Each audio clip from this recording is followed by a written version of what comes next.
Study IQ IAS, अब तैयारी हुई affordable. Hello friends, welcome to our session. मेरा नाम अंकित तिवारी और हमने जो मैथ्स ऑप्शनल की सीरीज स्टार्ट की है उसी को आगे कंटिन्यू करते वक्त we are going to discuss the basics of paper 1 in this session, कि पेपर 1 को या मैथ्स के सिलेबस को किस तरीके से अप्रोच करना चाहिए। ठीक, सेशन स्टार्ट करने से पहले एक इंपॉर्टेंट इन्फॉर्मेशन आपके लिए। If you want to join maths optional जनवरी बैच, ठीक, live classes, test series, practice session, answer writing session, revision notes, ये सारे के सारे फीचर्स हैं इस कोर्स के। ठीक, तो इस कोर्स को आप ज्वाइन कर सकते हैं at 15,999 only. Daily live classes from 12 to 3 PM plus extra sessions हम कंडक्ट करते हैं on Saturday and Sunday. They are mostly practice sessions. ठीक, इसका जो जनवरी बैच है उसका admission is closing on 20th of January। तो if you want to join you can join now only. अगर कोर्स के फीचर्स देखोगे तो अराउंड 6 months का ये कोर्स है, 6 to 7 months, comprehensive preparation, practice question and solutions, previous year discussion, civil services mains plus आपका forest services mains के paper का comprehensive coverage, doubt clearing facility. ठीक, तो if you want to join the course you can join before 20th January. The January batch has already started. कौन से topic से हम शुरू करेंगे? We are going to start with vector calculus, paper 1 topic. तो चलिए फिर सेशन को स्टार्ट करते हैं। सबसे पहले आज के सेशन का हेडिंग क्या है मेरा?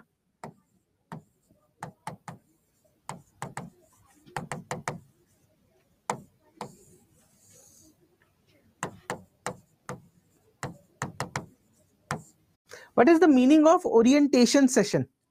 सबसे पहले ये बताओ भाई कि ये ओरिएंटेशन सेशन का मतलब क्या होता है। आज कुछ पढ़ाने वाला नहीं हूं मैं, ठीक, आज हम लोग कुछ भी पढ़ने वाले नहीं है। What is the meaning of orientation session? Any idea?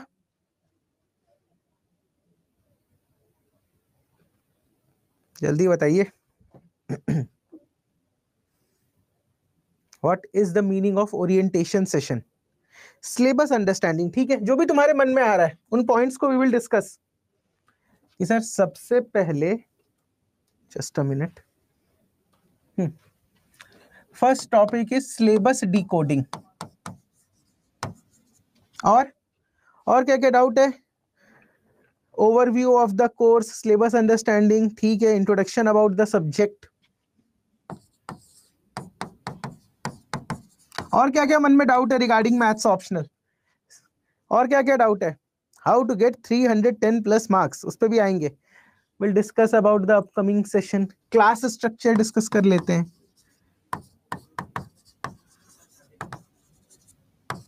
ठीक, और कुछ पॉइंट्स जो आप चाहते हो डिस्कस करना? जो मुझे इंपॉर्टेंट लगता है वो तो हम डिस्कस करेंगे ही। अगर आपको लगता है कुछ और ऐड ऑन करना है तो कुछ और ऐड ऑन कर सकते हैं हम लोग इस पे।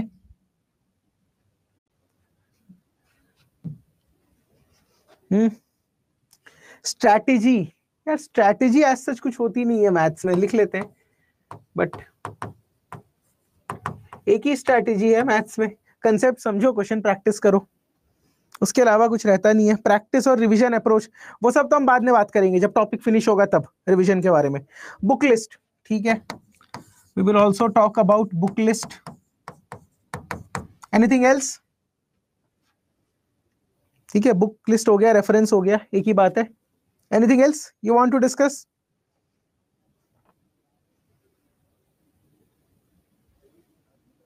कि स्टार्ट करें सेशन हम लोग?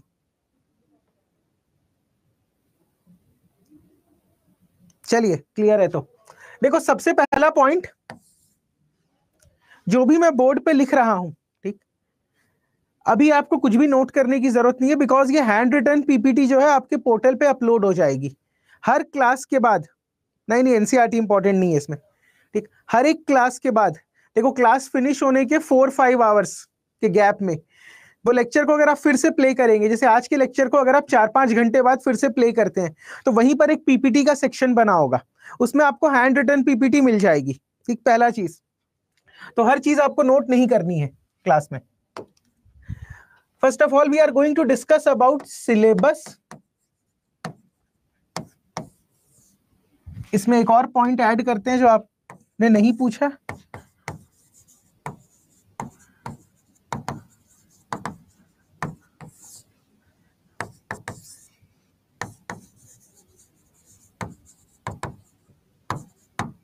कितने लोगों को लगता है मेंस एग्जामिनेशन में कैलकुलेटर अलाउ होगा या नहीं? आप में से कितने लोगों को लगता है कि कैलकुलेटर अलाउ होगा कि नहीं? यस और नो? यस और नो रिप्लाई करो। यस और नो?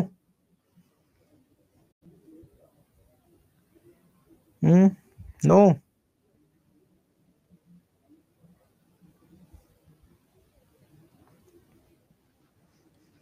देखो सुनो, ये पॉइंट यहीं पे क्लियर कर लेते हैं। Calculator is allowed in the examination, otherwise हम सॉल्व ही नहीं कर पाएंगे। ठीक, calculator is allowed in the examination, mains examination में कैलकुलेटर यूज करने से कोई नहीं रोक सकता आपको। ठीक, तो जो बेसिक कैलकुलेशन वाले पार्ट है उसको हम लोग कैलकुलेटर से ही सॉल्व करेंगे, उसको हम लोग कैलकुलेटर से सॉल्व करेंगे। तो calculator is allowed in your examination. कौन सा कैलकुलेटर है? अलग से कुछ परचेज मत करो, जो भी साइंटिफिक कैलकुलेटर अपने ग्रेजुएशन में यूज किए हो। ठीक, जो भी साइंटिफिक कैलकुलेटर ग्रेजुएशन में यूज किए हो, कैशियो की जो सीरीज होती थी, वो सारे के सारे एप्लीकेबल होते हैं यहाँ पर। ठीक, तो पहला डाउट क्लियर है, कैलकुलेटर अलाउड है। हर किसी के पास एक ना एक कैलकुलेटर होगा जो ग्रेजुएशन के एग्जाम में यूज किए, वही कैलकुलेटर यहां भी वैलिड होगा। ठीक, कुछ नया परचेज नहीं करना है, कुछ भी नया परचेज नहीं करना है। क्या पहला पॉइंट क्लियर है? क्या पहला पॉइंट क्लियर है?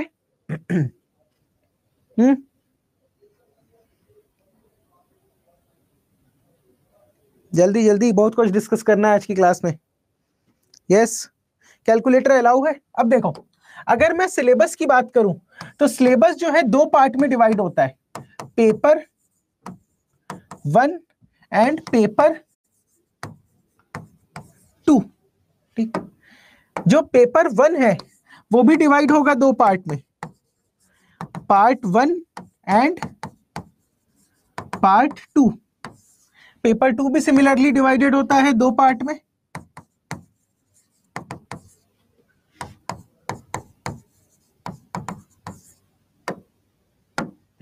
Part 1 and part 2। ठीक, दो पेपर आते हैं, paper 1 paper 2, paper 1 divided into part 1 part 2, paper 2 divided into part 1 part 2। Paper 1 part 1 में आपको मिलेंगे 3 टॉपिक्स, पेपर 2 पार्ट 2 में आपको मिलेंगे 3 टॉपिक्स। ठीक, अभी सिर्फ नंबरिंग कर रहा हूं, टॉपिक्स के बारे में थोड़ी देर बाद बात करूंगा। पार्ट 1 की भी पेपर 2 में यही कहानी है, और यहां पर तो इतने सारे टॉपिक्स हमें पढ़ने हैं यहां पर। ठीक, कितने टॉपिक्स हो गए टोटल? यहां से हो गए 6, यहां से हो गए 7, तो टोटल टॉपिक्स कितने हैं सिलेबस में? 13। ठीक, there are 13 total number of topics in your complete syllabus. 6 topic paper 1 में और 7 टॉपिक्स हो गए आपके पेपर 2 में। ठीक है, ये पॉइंट 7 टॉपिक्स हो गए आपके पेपर 2 में। अभी मैंने इनके टॉपिक्स के नाम इसलिए नहीं लिखे हैं क्योंकि अगर मैं एग्जाम का पैटर्न देखूं,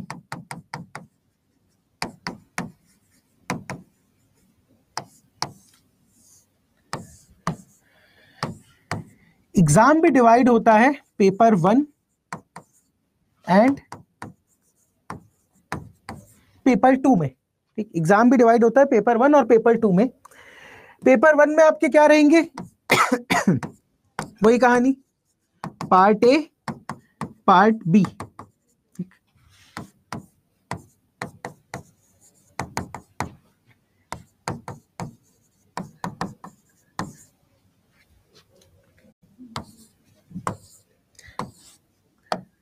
अच्छा, जल्दी से बताते जाओ जिनको पता है, पेपर 1 कितने मार्क्स का होता है?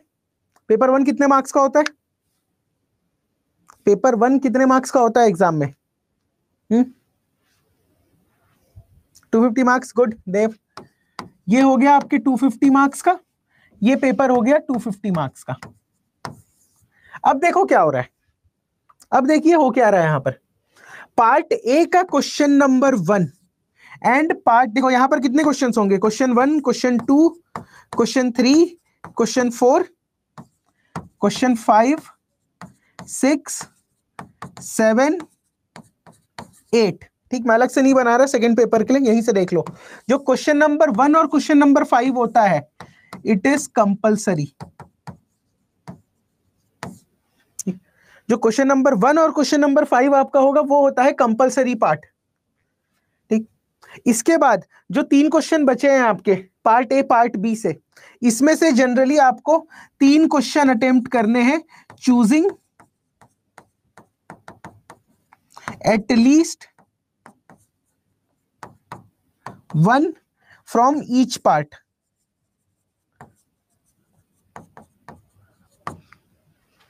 क्या पेपर का पैटर्न समझ में आया? क्वेश्चन नंबर 1 और क्वेश्चन नंबर 5 बनाना कंपलसरी है। इसके अलावा दोनों पेपर में आपको बचे हुए जो 6 क्वेश्चंस हैं उनमें से एटलीस्ट 3 क्वेश्चन अटेम्प्ट करना है, और वो जो 3 क्वेश्चन होंगे वो दोनों पार्ट में से होने चाहिए। फॉर एग्जांपल, या तो इस सेक्शन से 2 अटेम्प्ट करो, इधर से 1, या तो यहां से 1 करो, यहां से 2। क्या ये चीज क्लियर है? एग्जामिनेशन का पैटर्न कैसा आ रहा है? दोनों ही पेपर में question number 1 and question number 5 are compulsory.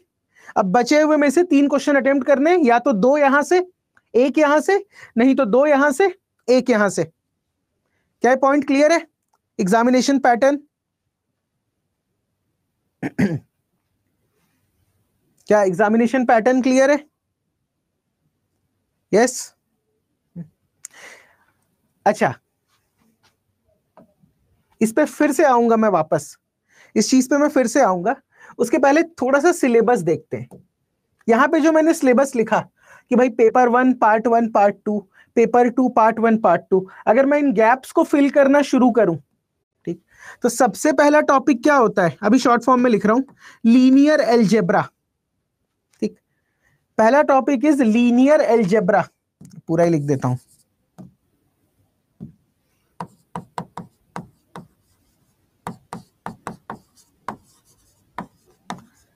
Linear algebra, first topic. Second topic is calculus. Third topic is या तो solid geometry बोलो या analytic geometry. ठीक, अगर फोर्थ टॉपिक की बात करूं मैं तो this is ordinary differential equations. ठीक, fifth topic is vector calculus, और सिक्स टॉपिक होता है आपका स्टैटिक्स एंड डायनामिक्स। अभी कुछ नोट मत करिए, सिर्फ और सिर्फ देखते जाओ। यहां पर मैंने ये टॉपिक्स के नाम इसलिए लिखे हैं यहां पर क्योंकि अब देखो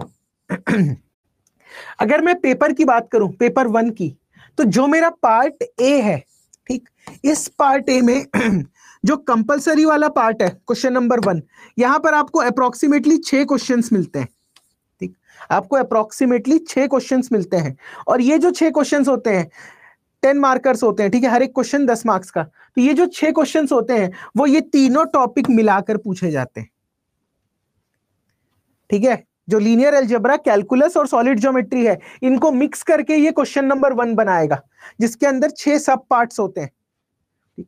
सिमिलरली जो क्वेश्चन 2, 3, 4 होगा, उनमें भी यही 3 टॉपिक्स रहेंगे, यही 3 टॉपिक्स रहेंगे, linear algebra, calculus, solid geometry. Difference ये रहता है कि क्वेश्चन नंबर 1 में अगर वो आते हैं तो वो जनरली 10 मार्कर रहेंगे, और अगर वो क्वेश्चन 2, 3, 4 में आते हैं तो 15 मार्कर भी हो सकते हैं, तब वो 15 मार्कर भी हो सकते हैं। क्या क्या ये पॉइंट क्लियर है? इज दिस पॉइंट क्लियर कि भाई जो क्वेश्चन नंबर 1 पूछेगा वो या तो उसके अंदर लीनियर अलजेब्रा होगा, या कैलकुलस होगा, या सॉलिड ज्योमेट्री होंगे, ये 3 ही पार्ट होंगे। क्वेश्चन नंबर 2 में भी यही 3 टॉपिक्स होंगे, क्वेश्चन नंबर 3 में भी, क्वेश्चन नंबर 4 में भी। तो जो आपका पार्ट ए है ये पूरा पूरा यहीं से आता है। ठीक, यस। अच्छा, अगर मैं इस सेक्शन की बात करूं, सर क्वेश्चन नंबर 5, यहां पर भी सेम 6 क्वेश्चंस होंगे। वो कौन टॉपिक से आएंगे? वो आएंगे ordinary differential equation, vector calculus और स्टैटिक्स एंड डायनामिक्स से। ठीक, वो आएंगे ordinary differential equation, vector calculus and statics dynamics से। ये जो पूरा का पूरा पार्ट बी होगा, इस पार्ट बी के अंदर 3 ही टॉपिक्स होंगे, ऑर्डिनरी डिफरेंशियल इक्वेशन ओडीई, उसके साथ साथ वेक्टर कैलकुलस, और आपका लास्ट टॉपिक होता है फिजिक्स का which is known as statics and dynamics. ये तो हुआ हमारा सिलेबस। अगर मैं पेपर 1 की बात करूं, मैंने जैसे पार्ट वाइज डिवाइड किया हूं ना, क्वेश्चंस भी वैसे ही पार्ट वाइज पूछे जाएंगे, क्वेश्चन भी वैसे ही पार्ट वाइज पूछे जाएंगे। पार्ट ए में ये 3 टॉपिक, पार्ट बी में ये 3 टॉपिक, ठीक। अगर पेपर 2 की भी बात करेंगे तो जो शुरू के 4 टॉपिक्स हैं ये पूछे जाएंगे आपके पेपर 2 पार्ट 1 में, ठीक। और जो आखिरी के 3 टॉपिक्स हैं वो पूछे जाएंगे पेपर 2 पार्ट बी में। यहां पर भी क्वेश्चन नंबर 1 कंपलसरी होगा, क्वेश्चन नंबर 5 कंपलसरी होगा। इसके अलावा 3 क्वेश्चन 1 2 3 4 और वहां से आपका 6 7 8, उसमें से कोई भी 3 क्वेश्चन अटेम्प्ट करना होगा एज पर योर चॉइस।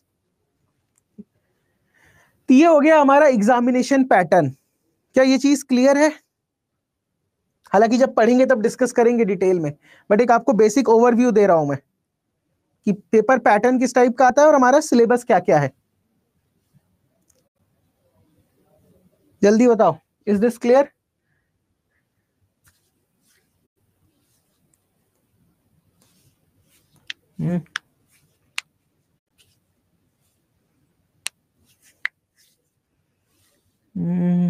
किसी ने लिखा है sir no sir, don't worry, वो आगे आगे क्लियर हो जाएगा अगर कंफ्यूजन है तो।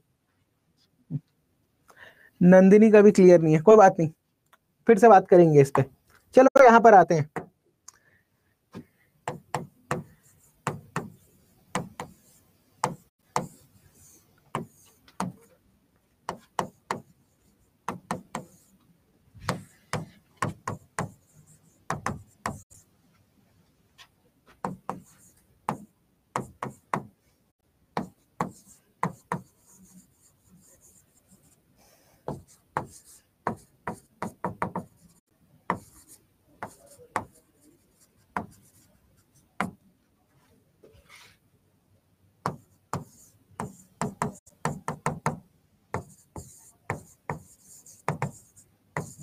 Vector calculus,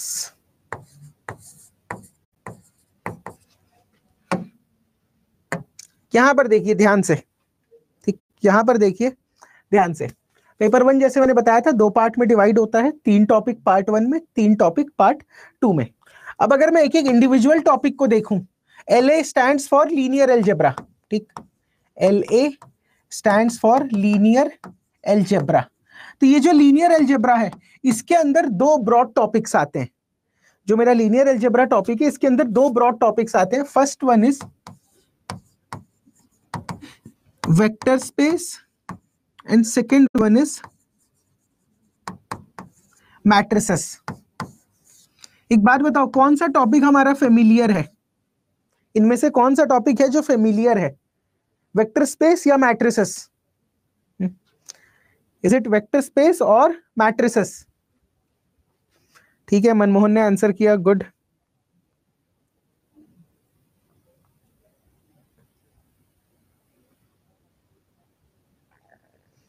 matrices both. देखो अगर आप इंजीनियरिंग की हो, अब हमारी क्लास में अलग अलग स्टूडेंट्स हैं, एक बार क्लास की प्रोफाइल बताओगे मुझे? आप में से कितने लोग ऐसे हैं जिन्होंने इंजीनियरिंग की है? आप में से कितने लोग ऐसे हैं जिन्होंने इंजीनियरिंग की है? कितने लोग हैं जिन्होंने इंजीनियरिंग की है या इंजीनियरिंग कर रहे हैं? First year, second year, third year? ठीक, पुष्पेंद्र ने लिखा है बीएससी इंजीनियरिंग और बीएससी एमएससी, ठीक है, ग्रेजुएशन हुई है मतलब।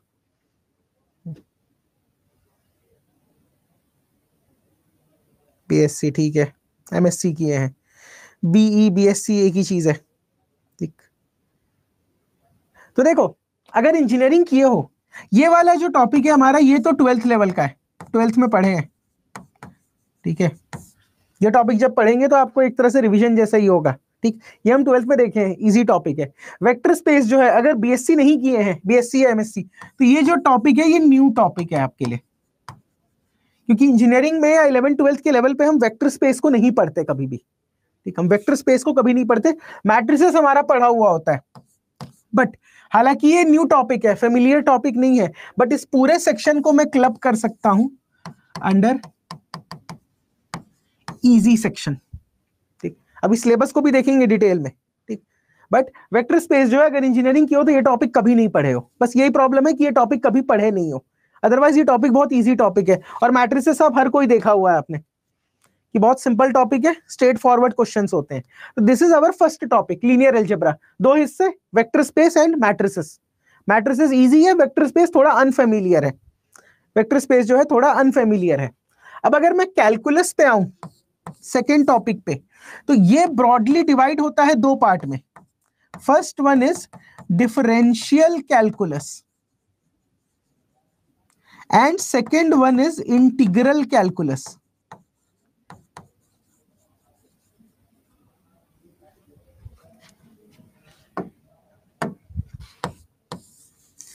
ये टॉपिक 11th-12th में हर कोई पढ़ा होता है, हाँ या ना? डिफरेंशियल बेसिक लेवल पे, differential calculus and integral calculus, ये चीज हम देखे रहते हैं, differential calculus and integral calculus. But problem क्या आती है, जो ये वाला जो पोर्शन है जो हम पढ़े हैं, देखो शुरुआत हम भी करेंगे वहीं से, 12th वाले लेवल से ही। हम ये पढ़ते हैं बेसिकली फॉर सिंगल वेरिएबल। हम पढ़ते हैं किसके लिए? हम पढ़ते हैं सिंगल वेरिएबल के लिए। बट यहां पर जो क्वेश्चन पूछता है यूपीएससी, ठीक है, जो हमारा मेन फोकस रहेगा यूपीएससी में, वो रहता है 2 और 3 वेरिएबल्स। ठीक, तो शुरुआत तो सिंगल वेरिएबल से होगा। क्या क्या फाइंड करते हैं? लिमिट फाइंड करना आता है? Do we know how to find limit? अगर कोई सिंगल वेरिएबल का फंक्शन है तो, if function is of single variable, limit find करना आता है, कंटिन्यूटी फाइंड करनी आती है, डिफरेंशिएबिलिटी फाइंड करने आती है। ठीक, डिफरेंशिएबिलिटी फाइंड होने के बाद हम डिफरेंशिएशन लिखते हैं हर एक फंक्शन का। उसके बाद हम लोग क्या फाइंड करते हैं? मैक्सिमा मिनिमा फाइंड करते हैं। टेलर सीरीज एक्सपेंशन अगर याद हो तो, साइन एक्स कॉस एक्स ई पावर एक्स का सीरीज लिखते थे, 1 + x by 1 factorial plus x square by 2 factorial x cube by 3 factorial. याद है? लिमिट फाइंड करते वक्त ये वाली एक सीरीज लिखते थे, साइन एक्स की सीरीज होती थी, लॉग 1 + x की सीरीज होती थी। मैं ये नहीं बोल रहा हूं कि तुम इक्वेशन लिख के दिखाओ, बट कुछ तो ध्यान में होगा कि हाँ सर कभी देखे थे। यस, तो इसको कहा जाता है टेलर सीरीज एक्सपेंशन। ये भी आपके सिलेबस में है, टेलर सीरीज एक्सपेंशन। और इसी का एक स्पेसिफिक केस आता है, मैक्लॉरेन सीरीज। मैक्लॉरेन सीरीज एक्सपेंशन थोड़ा थोड़ा याद है, ठीक है, कोई बात नहीं। हम ये सारी चीजें रिपीट करेंगे सिंगल वेरिएबल के लिए। बट एग्जाम में मोस्टली क्वेश्चंस कैसे आते हैं? एग्जाम में क्वेश्चंस आते हैं 2 और 3 वेरिएबल के लिए। 2 और 3 वेरिएबल के लिए मैक्सिमम मिनिमा की कंडीशन एक बार रिवाइज करा सकते हो मुझे? बताओ तो। अगर कोई फंक्शन दे दिया है y = फंक्शन ऑफ x, ठीक, तो इफ एट x = a अगर मैक्सिमा एग्जिस्ट करता है तो क्या कंडीशन होनी चाहिए? अगर x = a पे मेरा फंक्शन का मैक्सिमम एग्जिस्ट करता है, भाई जिसको याद नहीं है घबराना मत, ये सारी चीजें पढ़ने वाले हैं। आज एक छोटा सा ओवरव्यू दे रहा हूं मैं, आज एक सिर्फ और सिर्फ छोटा सा ओवरव्यू दे रहा हूं। क्या करते थे सबसे पहले कि भाई dy/dx कितना आना चाहिए? 0 आना चाहिए एट x = a, ये होना चाहिए।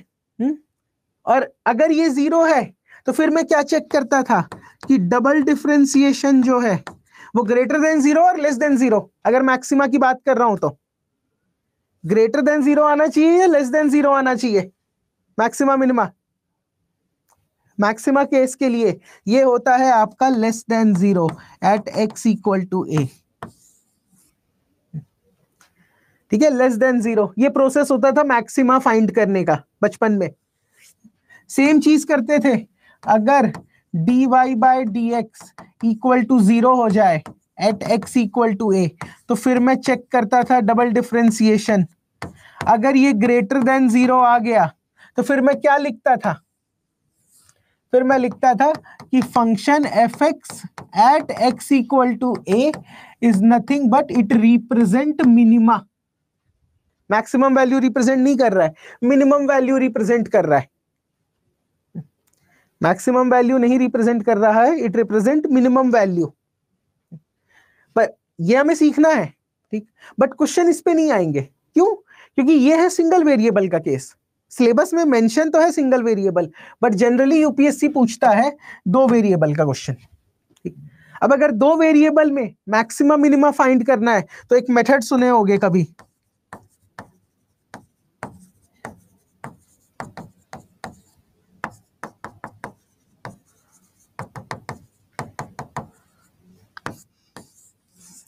Lagrange's method of multiplier. क्या कभी सुने हो? क्या कभी सुने ये चीज? Sir what do you mean by Lagrange's method of multiplier? Yes.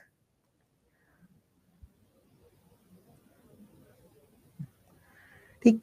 तो ये चीजें हैं आपके डिफरेंशियल कैलकुलस वाले टॉपिक में। ठीक। मोस्टली हम लोग जो सिंगल वेरिएबल के लिए पढ़े हैं वही हमें पढ़ना है 2 और 3 वेरिएबल्स के लिए। ठीक। 2 और 3 वेरिएबल्स के लिए डिफरेंशियल कैलकुलस। इंटीग्रल कैलकुलस भी सेम है, वहां पे हम लोग सिंगल वेरिएबल की बात करते थे, यहां पर आएगा 2 वेरिएबल और 3 वेरिएबल। यहां पर बनता है आपका 2 वेरिएबल और 3 वेरिएबल। फॉर एग्जाम्पल,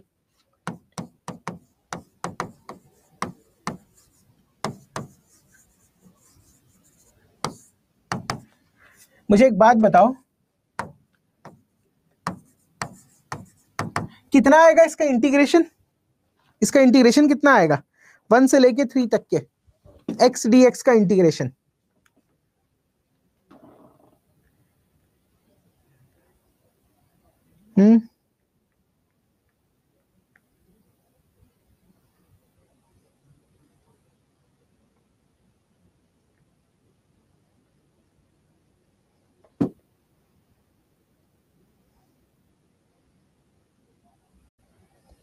बताइए।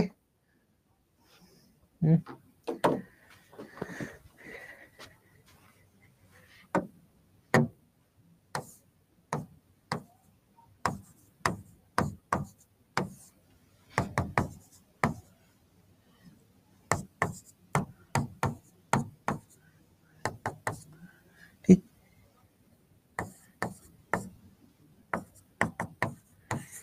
क्या यही आंसर आता है? क्या यही आंसर आता है इंटीग्रेट करने पे? बचपन से हमने यही सीखा है इंटीग्रेशन का फॉर्मूला। हाँ या ना? हाँ या ना?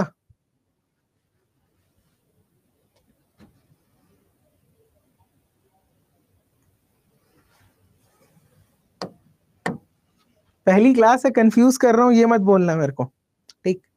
बट ये जो फॉर्मूला पढ़े हो, अगर मैं इसमें सवाल पूछ दूं कि question number 1, x d x का इंटीग्रेशन एक्स स्क्वायर बाय 2 क्यों होता है? एक्स डी एक्स का इंटीग्रेशन एक्स स्क्वायर बाय 2 क्यों होता है? दूसरा डाउट मेरा, हमेशा upper limit minus lower limit क्यों करते हैं?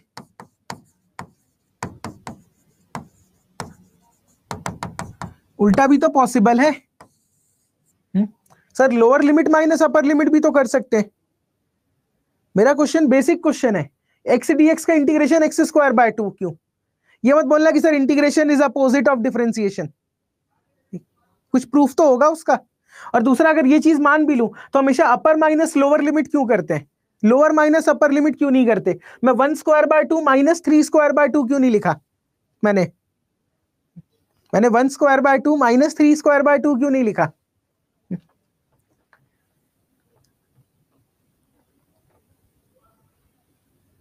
बताइए, ऐसा क्यों हुआ? Any idea? क्योंकि एक टॉपिक है,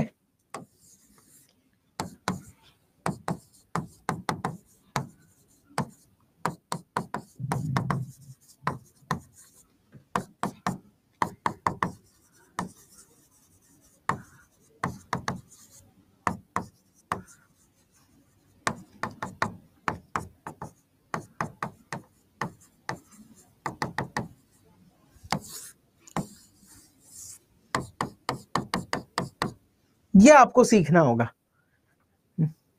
ये आपको सीखना पड़ेगा। नहीं, किसने कहा? कैसे प्रूफ करोगे कि इंटीग्रेशन? अंकित, कैसे प्रूफ करेंगे कि ये this represent integration, this represent area under a function?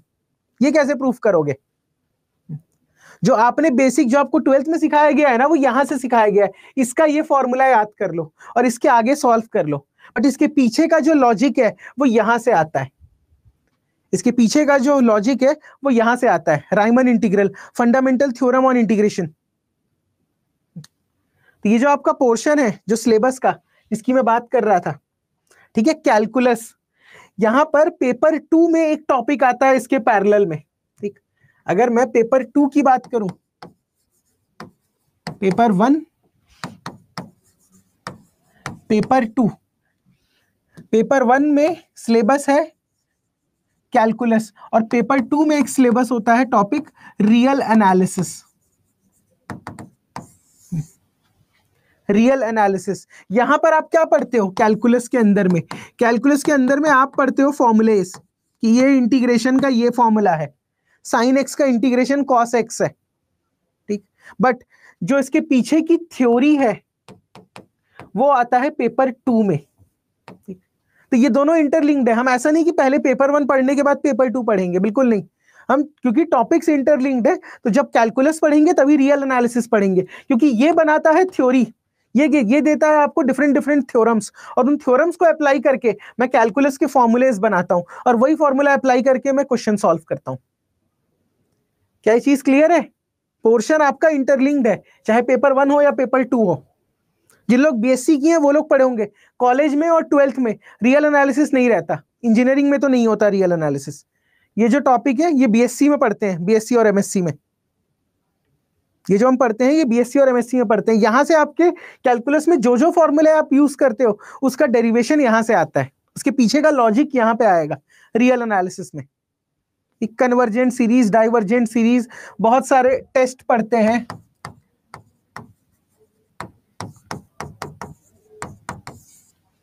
ठीक, तो ये थोड़ा इंटरेस्टिंग टॉपिक है, ठीक। और यहां पर आपको क्या सीखना है कैलकुलस में? सिर्फ और सिर्फ एप्लीकेशन, सिर्फ और सिर्फ एप्लीकेशन।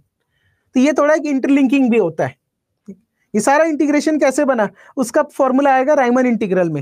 एंड इनफैक्ट अभी सिलेबस दिखाऊंगा तो आप देखोगे राइमन इंटीग्रल पेपर 1 में भी मेंशन है, राइमन इंटीग्रल रियल एनालिसिस के पेपर 2 में भी मेंशन है। Lagrange's method, maxima minima, paper 1 में भी सवाल आता है, पेपर 2 में भी आता है under the heading real analysis. तो ये अगर टॉपिक पढ़ोगे तो दोनों पेपर में आपसे क्वेश्चन बनेंगे। अगर इस टॉपिक पे फोकस करेंगे तो दोनों पार्ट में क्वेश्चन बनते हैं, ठीक। ये तो हो गया मेरा सेकंड टॉपिक, कौन सा? कैलकुलस। सिलेबस का थर्ड टॉपिक क्या है? सिलेबस का third topic is solid geometry. इसकी भी वही प्रॉब्लम है कि हम लोग इंजीनियरिंग में इस टॉपिक को नहीं पढ़ते, ठीक। बट आप इंजीनियरिंग में इस चीज को नहीं पढ़ते, हम दोनों एक साथ नहीं पढ़ेंगे, एक के बाद एक पढ़ेंगे, हाँ, एक सीक्वेंस कंटिन्यूटी में पढ़ेंगे, ठीक। अच्छा, solid geometry, just a minute.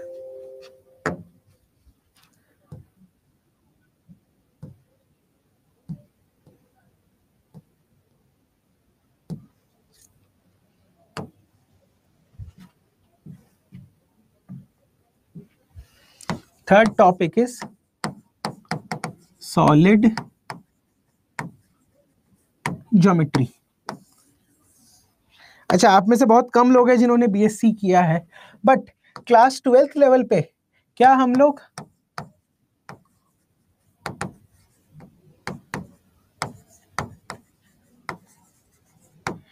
ये पढ़े हैं क्लास 12th में? क्या हम लोगों ने क्लास 12th में ये पढ़ा है कोऑर्डिनेट ज्योमेट्री? कुछ याद है? इतना तो याद होगा कि हाँ सर पढ़े थे कोऑर्डिनेट ज्योमेट्री को। अभी सिर्फ सिमिलैरिटी डिससिमिलैरिटी इसी पे डिस्कशन है। कोऑर्डिनेट ज्योमेट्री में क्या क्या पढ़ते थे भाई, बताओ तो?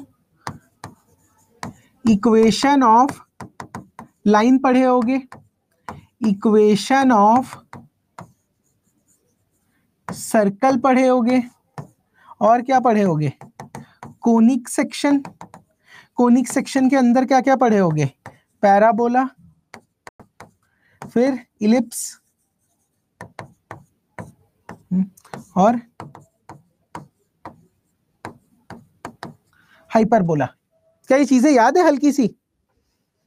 इतना तो याद है ना कि ये टॉपिक्स पढ़े थे कभी किसी जमाने में। Equation of line, equation of circle, conic section. Yes, तो देखो सॉलिड ज्योमेट्री क्या है, बेसिकली इसी का 3 डायमेंशनल स्ट्रक्चर है। एक लाइन को 3 डायमेंशन में मैं किससे लिखता हूं? यहां पर क्या क्या पढ़ूंगा? यहां पे मैं पढ़ूंगा इक्वेशन ऑफ प्लेन। लाइन क्या बन जाएगा? प्लेन बन जाएगा। ठीक, लाइन बन जाएगा प्लेन। सर्कल क्या बन जाता है? इक्वेशन ऑफ सर्कल क्या होती है, याद करो तो। क्या ये होता है equation of circle? X square plus y square equal to a square. ये होता है इक्वेशन ऑफ सर्कल, जिसका सेंटर ओरिजिन पे है और रेडियस ए है। जिसका सेंटर ओरिजिन पे है और रेडियस ए है, यह है सर्कल की इक्वेशन। अगर मैं स्फीयर की इक्वेशन लिखूं तो वो क्या होता है? X square y square plus z square equal to a square. बस एक जेड एक्सिस का कंपोनेंट एक्स्ट्रा आ जाएगा यहां पर। This represent equation of a sphere, जिसका सेंटर कहां पर है? ओरिजिन पे है और रेडियस कितना है? ए है। रेडियस कितना है? ए है। ठीक, जो आप पढ़े हो वो 2 डायमेंशन था। ठीक है, फॉर्मूले बदल जाएंगे बट जो लॉजिक वहां पे लगाते थे वही लॉजिक यहां पर भी लगेगा। वो लॉजिक फॉर एग्जांपल, जब आप सर्कल की बात करते थे तो मैं क्या ड्रॉ करता था? इस पे एक टेंजेंट लाइन ड्रॉ करता था। यस और नो? मैं एक टेंजेंट लाइन ड्रॉ करता था सर्कल पे। यहां पर क्या ड्रॉ करूंगा? यहां पे मैं ड्रॉ करता हूं टेंजेंट प्लेन।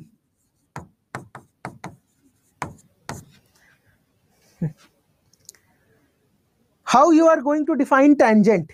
बताओ तो मुझे, एक टेंजेंट को कैसे डिफाइन करते हैं? एक टेंजेंट को हम कैसे डिफाइन करते हैं? बताओ मुझे ये बात कि how we are going to define a tangent. एक टेंजेंट को कैसे डिफाइन किया जाता है? मान लीजिए एक सर्कल का ही केस ले लेता हूं जो हम पढ़े हैं कि दिस इज अ सर्कल।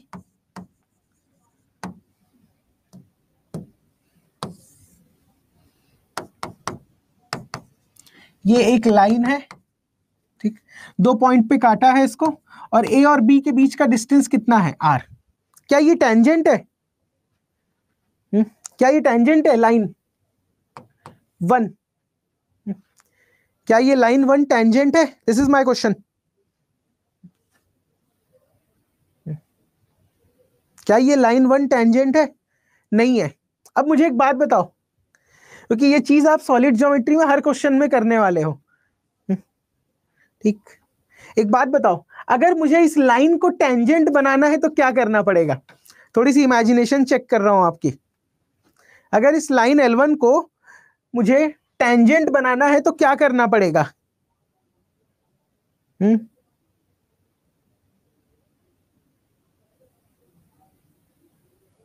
क्या मैं ये लिख सकता हूं? If A approaches B means R tends to 0। ये जो डिस्टेंस था इन 2 पॉइंट के बीच में, अगर ये 0 हो गया तो मैं कह सकता हूं, अगर ये कंडीशन सेटिस्फाई कर गया तो L1 बिकेम अ टेंजेंट।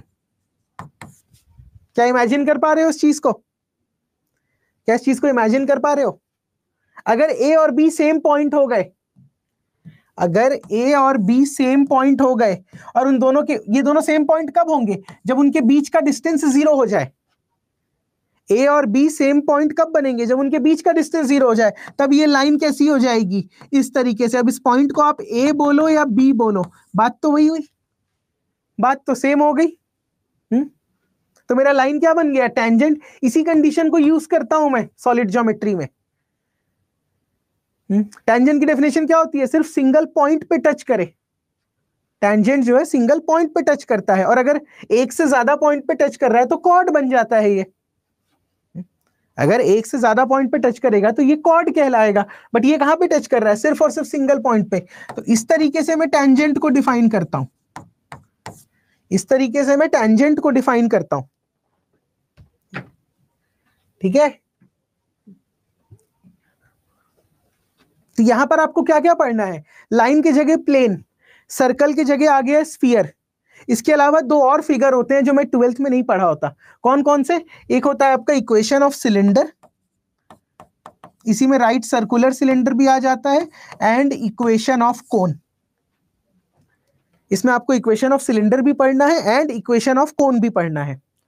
इसके अलावा अगर सिलेबस में मैं आगे चलूं तो ये कोनिक सेक्शन क्या बन जाता है यहां पर? जो कोनिक सेक्शन होता है वो सॉलिड ज्योमेट्री में कहलाता है कोनिकॉइड्स। ठीक, ये कहलाता है कोनिकॉइड्स। कोनिकॉइड्स मतलब जो पैराबोला है ये बन जाएगा पैराबोलॉइड, जो इलिप्स है ये बन जाता है इलिप्सॉइड, और जो हाइपरबोला है ये हाइपरबोला बन जाता है हाइपरबोलॉइड। ठीक,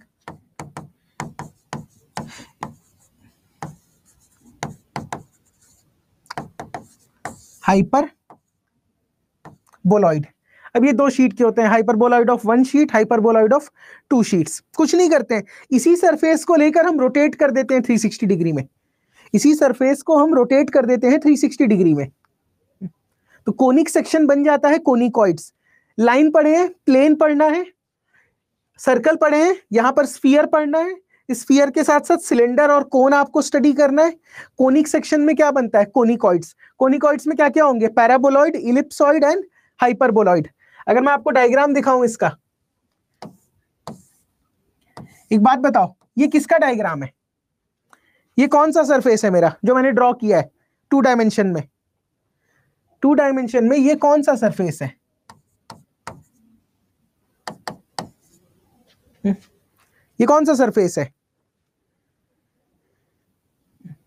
देखो 3D ज्योमेट्री में थोड़ा सा इमेजिनेशन करना होगा आपको, बहुत ज्यादा नहीं। हमको सोच के लगता है कि सर बहुत इमेजिनेशन है, बहुत इमेजिनेशन नहीं है। अगर इस एक्सिस के अलोंग इस पैराबोला को मैं रोटेट करने लगूं, अगर मैं एक्स के अलोंग इसको रोटेट करने लगूं, तो क्या एक ऐसा सरफेस बनेगा इस तरीके का कुछ? अगर मैं एक्स एक्सिस के अलोंग इसको रोटेट करने लगूं तो एक ऐसा स्ट्रक्चर बन जाएगा? यस और नो? क्या एक ऐसा स्ट्रक्चर बनेगा यहां पर अगर मैं एक्स एक्सिस के अलोंग इसको रोटेट करने लगूं तो? इसी स्ट्रक्चर को कहा जाता है पैराबोलॉइड।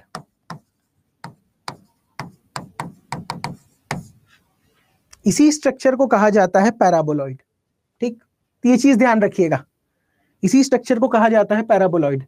एक और बना के दिखाते हैं आपको।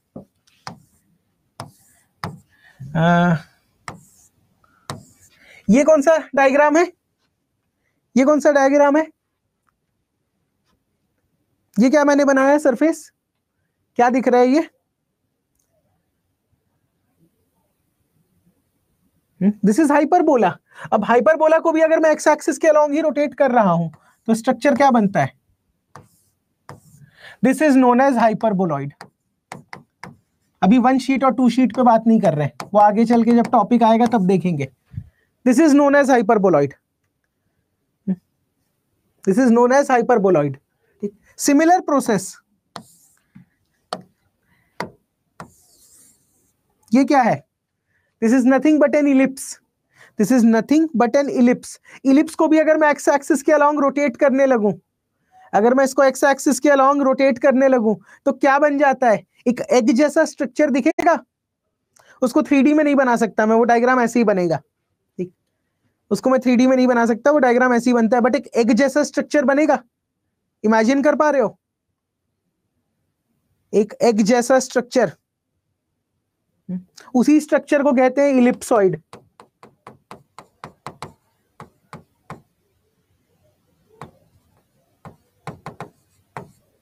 इलिप्सॉइड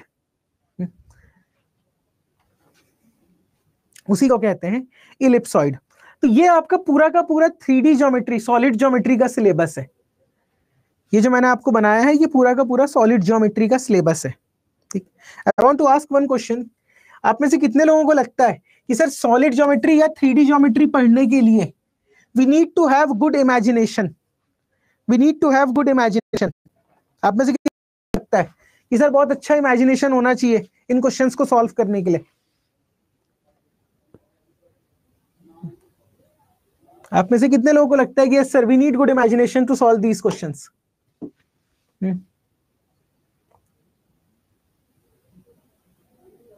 जल्दी बताओ. Yes we need. Ankit, Mallu, imagination is required. Dev Narayan. चलिए इसी पे एक सवाल पूछता हूं मैं आपसे.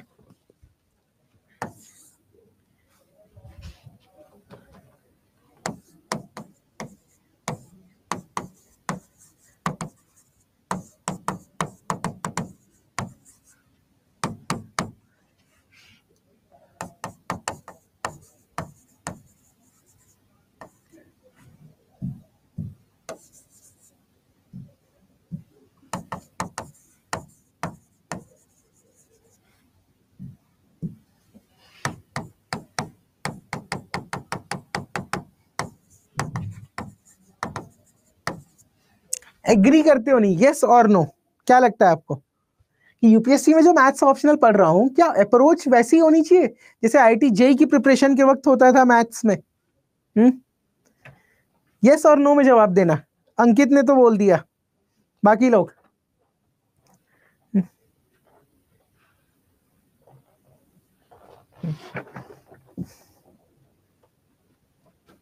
देखो answer is no. Completely no. भाई आईआईटी जेई की प्रिपरेशन नहीं कर रहे मैथ्स ऑप्शनल में. ठीक, यहां पर कंसेप्ट्स बनते थे, यहां पर logical question, conceptual question exam में आया करते थे.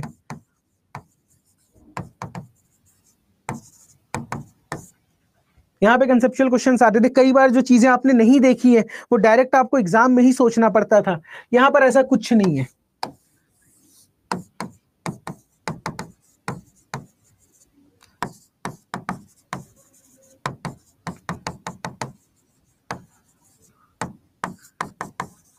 कुछ नया नहीं मिलने वाला. ये मत सोचना कि मैथ्स पढ़ रहे हैं तो बड़ा इंटरेस्टिंग होगा. स्कोरिंग है, ठीक, स्कोरिंग है, बट यहाँ पर जो क्वेश्चंस हैं वो रिपीट होते हैं. आपको सवाल सॉल्व करने का अप्रोच पता होना चाहिए हर एक टॉपिक पे. जैसे मैंने यहाँ पर बनाया है कि अगर मैं कोनिकॉइड्स का सेक्शन लूं, पैराबोलॉइड, तो पैराबोलॉइड पे आपको मैक्सिमम 3 से 4 टाइप के क्वेश्चंस बनते हैं. वो 3 से 4 टाइप के क्वेश्चन को अगर सॉल्व करना सीख गए तो उसी में से सवाल रिपीट होगा. ठीक है, यहां पर आपको ज्यादा दिमाग नहीं चलाना, यहां पर एग्जाम में पेन चलाना है. ठीक है, सॉल्व करेंगे, सॉल्यूशन लंबा होगा बट अप्रोच वही रहेगी जो हमेशा से रिपीट होते आ रही है. इसलिए मैथ्स ऑप्शनल में you can easily predict the paper. You can easily predict the paper. और ऐसा नहीं कि इसमें मैं आपको जो क्वेश्चंस क्लास में कराऊंगा उसमें से बहुत सारे क्वेश्चंस एग्जाम में भी आएंगे उससे मिलते जुलते. और ऐसा नहीं कि इसमें मेरा कोई टैलेंट है, क्योंकि पेपर ही इस तरीके से सेट होता है. कोई भी मैथ्स का टीचर प्रेडिक्ट कर सकता है क्वेश्चन. इनफैक्ट जब पूरा सिलेबस खत्म हो जाएगा तो आप खुद प्रेडिक्ट करने लगेंगे. तो यहां पर आईआईटी जेईई वाली मेंटालिटी नहीं काम आने वाली इस पेपर में. याद रखना, यहां पर आईआईटी जेईई वाली मेंटालिटी नहीं काम आएगी. यहां पर क्या काम आएगा? यहां पर आप जितना प्रैक्टिस करेंगे, प्रैक्टिस इज की हियर. क्यों? वी आर टॉकिंग अबाउट 13 सब टॉपिक्स सिलेबस में. बुक पे भी मैं बात करूंगा, बट अगर बुक का छोटा सा हिंट दूं आपको, ठीक है, क्वेश्चन स्टैंडर्ड बुक से आते हैं, बट प्रॉब्लम क्या है, अगर एक सब्जेक्ट के लिए 2 बुक भी मैं लेके चलूं ऑन एन एवरेज, तो टोटल 13 इंटू 2 कितनी बुक्स हैं आपके पास? टोटल आपके पास कितनी किताबें होंगी पढ़ने के लिए? 13 इंटू 2, 13 इंटू 2 बुक्स. कितना फिगर आ रहा है बताओ? और कैलकुलेटर यूज कर सकते हैं अब मल्टीप्लीकेशन में. 26 बुक्स. क्या फिजिबल है पढ़ना? पढ़ तो सकते हो आप अपने आप से, कुछ नहीं है ये सारे टॉपिक्स. ये सारे टॉपिक्स कुछ नहीं है. सिर्फ मेरे को सिर्फ अप्रोच देखना है, मेरे को सिर्फ और सिर्फ अप्रोच सीखना है. अगर मैं वो 26 बुक्स पढ़ लूं मैं अप्रोच सीख जाऊंगा. बट क्या फिजिबल है ये? नहीं है फिजिबल, क्योंकि बुक्स लिखी गई है ग्रेजुएशन के लिए. यूपीएससी का सिलेबस ग्रेजुएशन का सिलेबस नहीं होता. तो उन 26 बुक्स में से जो मेरे एग्जाम का रेलेवेंट कंटेंट है वो फाइंड करना आपको स्टार्टिंग में नहीं आएगा. वो फाइंड करना आपको स्टार्टिंग में नहीं आएगा. बुक लिस्ट में दे दूंगा एंड में. बट अगर वो किताब परचेज करके एंड टू एंड पढ़ना स्टार्ट किए तो बिलीव मी 3 से 4 किताब पढ़ोगे, उसके बाद खो जाओगे. उसके बाद you lost in the maths optional syllabus, you will get lost. तो ये प्रॉब्लम होती है. बुक्स पे भी बात करेंगे, but I would say don't by any book. Classes join किए हो, बुक खरीदने की जरूरत नहीं है। तो ये जो मैं बोल रहा था कि कंसेप्चुअल क्वेश्चन यहां पर नहीं है, यहां पर वही रिपीटेड कंसेप्ट्स हैं, रिपीटेड क्वेश्चंस हैं।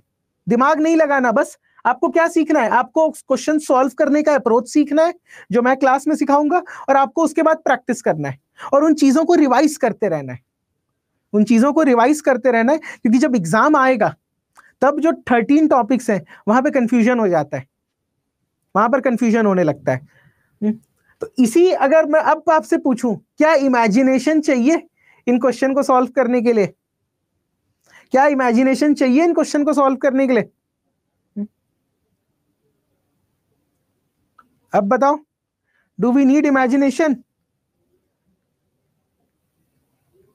ना, कोई इमेजिनेशन नहीं। देखो 3D के क्वेश्चंस में ना घबराना मत, ये प्रॉब्लम फेस करते हैं स्टूडेंट्स कि सर डायग्राम बना के दिखाइए। नहीं डायग्राम बना के दिखा रहा मैं, ठीक, नहीं डायग्राम बना के दिखा रहा, अननेसेसरी कंफ्यूज हो जाओगे। यहां पर भी आपको वही अप्रोच याद रखना है, आपको यहां पर वही अप्रोच याद रखना है कि किस तरीके से क्वेश्चन को अटेम्प्ट करना है। इमेजिनेशन का खेल नहीं है यहां पर बहुत ज्यादा, ठीक, बहुत ज्यादा इमेजिनेशन का खेल नहीं है। क्वेश्चंस में आपको एग्जाम में डायग्राम बनाने की जरूरत भी नहीं है, बहुत सारे केस में डायग्राम बनेगा भी नहीं, बहुत सारे केस में डायग्राम बनेगा भी नहीं, बस आपको अप्रोच याद रखनी है, ठीक।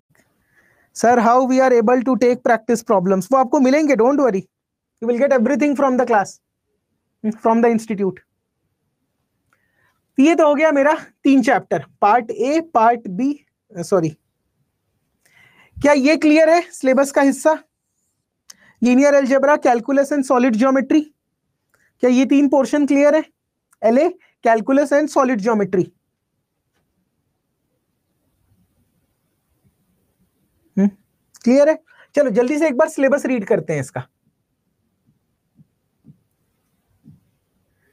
एक बार रीड करो, हो जाएगा तो मुझे बताना। This is the syllabus given by UPSC. ये जो पहला वाला पोर्शन है इसी को कहते हैं वेक्टर स्पेस, और ये जो दूसरा पोर्शन है इसका नाम है मैट्रिसेस। एक बार रीड करो और हो जाएगा तो मुझे बताना। क्या डाउट है सर, क्या क्लास में हर क्वेश्चन सॉल्व किया जाएगा? हर क्वेश्चन सॉल्व नहीं किया जाएगा, बट हर टाइप का 4 से 5 क्वेश्चन तो सॉल्व किया जाएगा। ये सिलेबस जो है आपके ग्रेजुएशन का ही सिलेबस है। कई बार स्टूडेंट्स मेरे से पूछते हैं सर 12th के बाद मैथ्स नहीं पढ़े, क्या ज्वाइन कर सकते हैं मैथ्स ऑप्शनल? मैं कहता हूं बिल्कुल। क्यों? क्योंकि अगर 12th तक के कंसेप्ट्स आपके क्लियर हैं मैथ्स के, तो जो यूपीएससी का सिलेबस है वो ग्रेजुएशन का सिलेबस है। वो अगर आप पढ़े हो तो वेल एंड गुड, नहीं पढ़े हो तो वो पढ़ाना मेरा काम है। ये सारे की सारी चीजें आप देखे होंगे, row and column reduction, echelon form जो होता है, inverse of a matrix, rank of a matrix, solution of systems of linear equation, दोनों टाइप होता है, होमोजेनस बी और नॉन होमोजेनस बी। Homogeneous and non homogeneous, eigen vectors निकालना, ईगन वैल्यू निकालना, Cayley Hamilton theorem, symmetric, skew symmetric, Hermitian, skew Hermitian. मे भी ये चीजें याद ना हो अभी एट प्रेजेंट, बट ये सारी चीजें आप एक ना एक बार पढ़ चुके हो। जब मैं पढ़ाऊंगा तो वो अपने आप याद आ जाएगा। और this is one of the very scoring and very easy topic. Maths में कुछ टॉपिक्स हैं जो रियली टफ हैं, वहां पे हम मार्क्स लूज कर सकते हैं I would say, but linear algebra is not for losing the marks. इस टॉपिक में मार्क्स लूज करना मतलब क्राइम। और ये जो पोर्शन है वेक्टर स्पेस, इस पे अभी बात नहीं करूंगा, क्योंकि अगर आपने इंजीनियरिंग नहीं की है, मतलब आपने अगर बीएससी नहीं पढ़ा है, तो ये टॉपिक हमारे कभी सिलेबस में नहीं आता। ठीक, vector space over R and C, linear dependence, independence, subspace क्या होता है, बेसिस क्या होते हैं, डायमेंशंस क्या होते हैं, matrix of linear transformation, rank nullity theorem, ये जो टॉपिक्स होते हैं इन पे ये बहुत इजी क्वेश्चंस होते हैं इस पे भी, बट हाँ ये फेमिलियर नहीं है, दिस इज नॉट फेमिलियर। ये तो हुआ मेरा पहला लीनियर अलजेब्रा। अब देखो सिलेबस, कैलकुलस रीड करो एक बार इसको। This is for differential calculus and this is for integral calculus. एक बार रीड कीजिए इसको, इस सिलेबस को एक बार रीड कीजिए। हाँ जी देव, इजी है, बहुत इजी है वेक्टर स्पेस, बहुत ज्यादा नहीं मिलते स्टेप मार्क। आशीषा, बहुत ज्यादा स्टेप मार्क्स नहीं मिलते, क्योंकि कैलकुलेटर अलाउड है। कैलकुलेशन मिस्टेक करेंगे तो फिर यूपीएससी से ज्यादा उम्मीद मत करिए। अगर आप कैलकुलेशन मिस्टेक करेंगे तो फिर यूपीएससी से ज्यादा उम्मीद मत करो। अगर इसकी बात करूं तो देखो कहां से स्टार्ट हो रहा है, वही कहानी, लिमिट, कंटिन्यूटी, डिफरेंशिएबिलिटी, उसके बाद आता है मीन वैल्यू थ्योरम। बताओ तो कौन कौन सा मीन वैल्यू थ्योरम याद है आपको? कौन कौन सा मीन वैल्यू थ्योरम याद है आपको? कौन कौन सा मीन वैल्यू थ्योरम याद है? सुने हो अगर ध्यान हो तो?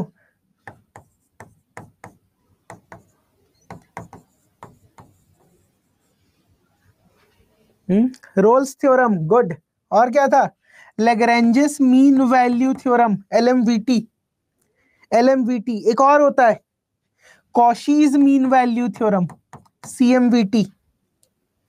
ठीक, लैग्रेंजेस होता है आपका, रोल्स थ्योरम होता है, और कॉशीज मीन वैल्यू थ्योरम। तो ये चीजें पढ़नी है यहाँ पर। ठीक, टेलर थ्योरम आपको बताया था, सीरीज एक्सपेंशन के लिए किसी भी फंक्शन को मैं एक्सपैंड कर सकता हूं किसी भी पॉइंट के अक्रॉस। उसके बाद से इनडिटर्मिनेट फॉर्म कैसे सॉल्व करते थे बताओ तो? इनडिटर्मिनेट फॉर्म का लिमिट कैसे फाइंड करते थे? अगर मैंने एक फंक्शन दे दिया sir sine x by x limit x tends to 0, ये क्या बन जाएगा? 0/0 का फॉर्म। अगर मैं लिमिट पुट कर दूं ये तो बन गया 0/0 का form, indeterminate form. What is this? This is an indeterminate form. बहुत सारे फॉर्म्स होते थे, basic one are 0/0, infinite by infinite, infinite power 0।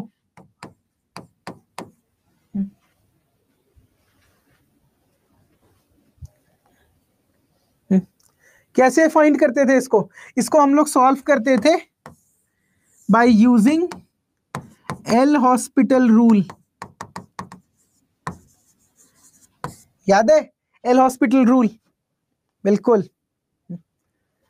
Indeterminate form, maxima minima, ये पूरा 11th 12th वाला है। क्यों? क्योंकि अभी मैं सिर्फ और सिर्फ एक वेरिएबल की बात कर रहा हूं। अभी मैं सिर्फ और सिर्फ बात कर रहा हूं एक वेरिएबल की। इसी में एसिम्टोट्स आते हैं, कर्व ट्रेसिंग आता है, बट कहानी कहां पे रहती है? यहां पर रहता है आपका कि focus is only on one variable. पर क्वेश्चन कहां से आएंगे एग्जाम में? क्वेश्चन आएंगे यहां से, फंक्शन ऑफ 2 और 3 वेरिएबल्स। ठीक, यहां पर भी आपको क्या फाइंड करना है? Limit, continuity. अब क्योंकि 2 वेरिएबल है तो डिफरेंशिएशन नहीं होगा, क्या होगा? Partial derivatives. ठीक, मैक्सिमा मिनिमा, और मैंने बताया था मैक्सिमा मिनिमा फाइंड करने का ही क्या तरीका होता है? Lagrange's method of multiplier. तो this is the syllabus of differential calculus paper 1 में। This is the syllabus of differential calculus paper 1। इसके बाद क्या होगा? इंटीग्रल कैलकुलस की बात करोगे तो जो मैंने बताया था Riemann definition of definite integrals, इस चीज को ध्यान से देखना, इस चीज को ध्यान से देखना। Riemann definition of definite integrals, indefinite integral, infinite and improper integral. बस इतना ही पोर्शन देखो, Riemann definition, indefinite, infinite and improper. ठीक, अब अगर मैं आपको ले चलूं पेपर 2 में, पेपर 2 में एक टॉपिक है रियल एनालिसिस। पेपर 2 का एक टॉपिक है रियल एनालिसिस। देखो, Riemann integral, improper integral, fundamental theorems तो हो गए आपके। उसके बाद से continuity, differentiability, integrability, partial derivative of 2 और 3 फंक्शंस, मैक्सिमा मिनिमा। ये वाला जो पोर्शन है रियल एनालिसिस का सेकेंड हाफ, ये एग्जैक्टली सेम है। क्या हो गया? This is exactly same as integral calculus. This is exactly same as integral calculus. तो यहां पर आप जो भी चीजें पढ़ेंगे वो वहां पर भी काम आएगा। एक ही पैटर्न के क्वेश्चंस रिपीट होते हैं पेपर 1 एंड पेपर 2 में। ठीक, पेपर 1 में पूछेगा तो कैलकुलस हेडिंग के अंदर, पेपर 2 में पूछेगा तो आपसे पूछेगा रियल एनालिसिस हेडिंग के अंदर। ठीक, this is your syllabus of calculus. यहां पर डबल और ट्रिपल इंटीग्रल भी पढ़ते हैं। कोई बता सकता है what does double integral represent? अगर मैं एक फंक्शन ऑफ x, y को dx एंड dy के टर्म्स में इंटीग्रेट करूं तो मुझे क्या मिलता है? डबल इंटीग्रल क्या रिप्रेजेंट करता है? जो लोग पढ़े हैं उनसे पूछ रहा हूं। What does double integral represent?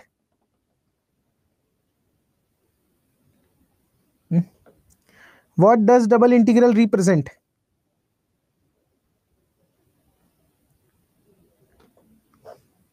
Good, double integral represent करता है एरिया, ठीक। और ट्रिपल इंटीग्रल क्या रिप्रेजेंट करता है? What does this represent? Triple integral, ठीक है, या सरफेस बोलो या तो एरिया बोल लो, ठीक है, एक सरफेस का एरिया। और ट्रिपल इंटीग्रल रिप्रेजेंट करता है वॉल्यूम। तो सिलेबस को ध्यान से देखना, सिर्फ और सिर्फ इवैल्यूएशन टेक्निक सीखना है आपको। आपको कोई भी एक 3 डायमेंशनल कर्व देगा, उसका आपसे पूछेगा कि भाई वॉल्यूम फाइंड करो, या 2 डायमेंशनल कर्व देकर पूछेगा कि उसका सरफेस या एरिया फाइंड करो, ठीक। तो यहां पर आपको सिर्फ और सिर्फ इवैल्यूएशन टेक्निक जाननी है। तो this is the syllabus of calculus, this is the syllabus of calculus, ठीक। बिल्कुल Chandan, integration of 2 variable represent area and triple वाला रिप्रेजेंट वॉल्यूम। और यहां पर भी फोकस किस पे करना है? Evaluation technique only.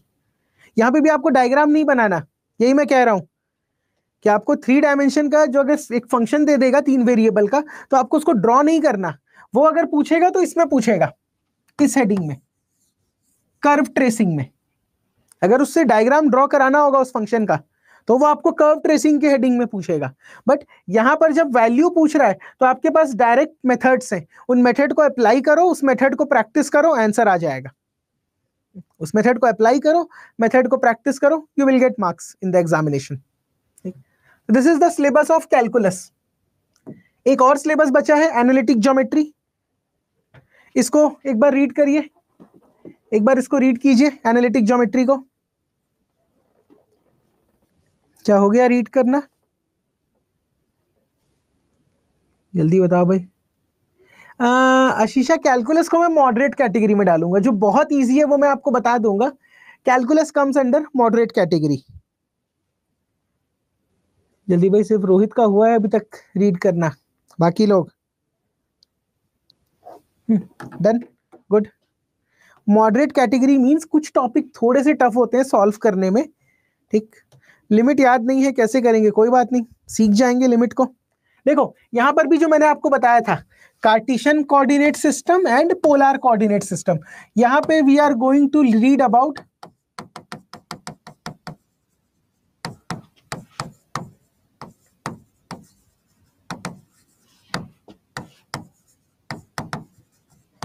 Different coordinate systems. इसका यूज पता है कहां पर आएगा? Different coordinate system. इसको एक्चुअली ये टॉपिक जो है मिक्स टॉपिक है, वेक्टर कैलकुलस में भी पढ़ेंगे हम लोग, ठीक है। Cartesian coordinate system, cylindrical coordinate system, spherical coordinate system, ये इन दोनों जगह का कॉमन टॉपिक है। इसका यूज आता है, ठीक है, basically topics like cylindrical and spherical. आप जानते हैं कि स्टूडेंट्स में एक फियर रहता है कि सर एब्स्ट्रैक्ट अलजेब्रा वाला टॉपिक जो है बड़ा बड़ा परेशान करता है, या जो फिजिक्स वाले टॉपिक है, जैसे मैंने बताया स्टैटिक्स एंड डायनामिक्स पेपर 1 में है, वैसे ही मैकेनिक्स एंड फ्लूइड डायनामिक्स है, ठीक। तो कोऑर्डिनेट सिस्टम क्या हो रहा है? Coordinate system work as a reference system. भाई डिफरेंट डिफरेंट कोऑर्डिनेट सिस्टम क्यों बनाए गए हैं? It acts as a different reference system. मैं किस तरीके से चीजों को एनालाइज कर रहा हूं, ठीक।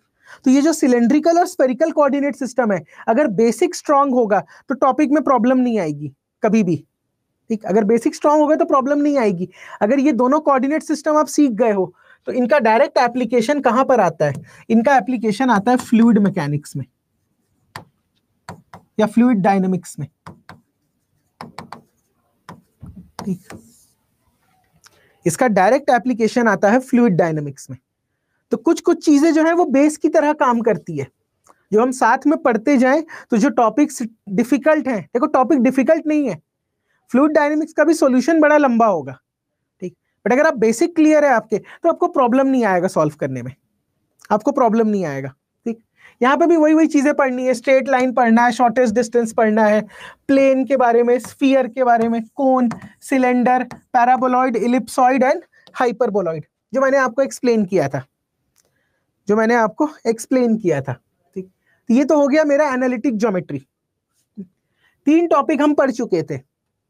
उसके बाद जो पेपर 1 का पार्ट 2 है, ये देखना कहां पे मैंने मेंशन किया था सिलेबस, हाँ, पेपर 1 का पार्ट 2 ऑर्डिनरी डिफरेंशियल इक्वेशन। ये आप में से हर कोई पढ़ा होगा, कॉलेज में भी और स्कूल लेवल पे भी। क्या डिफरेंशियल इक्वेशन पढ़े हैं?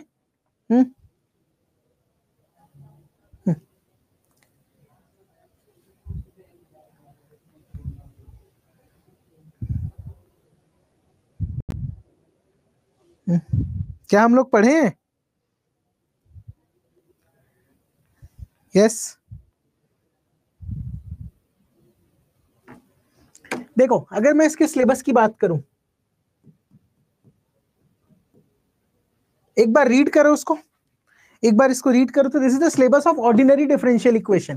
This is the syllabus of ordinary differential equation. हाँ भाई, एक बार इसको रीड कीजिए, ऑर्डिनरी डिफरेंशियल इक्वेशन। हो गया? गुड।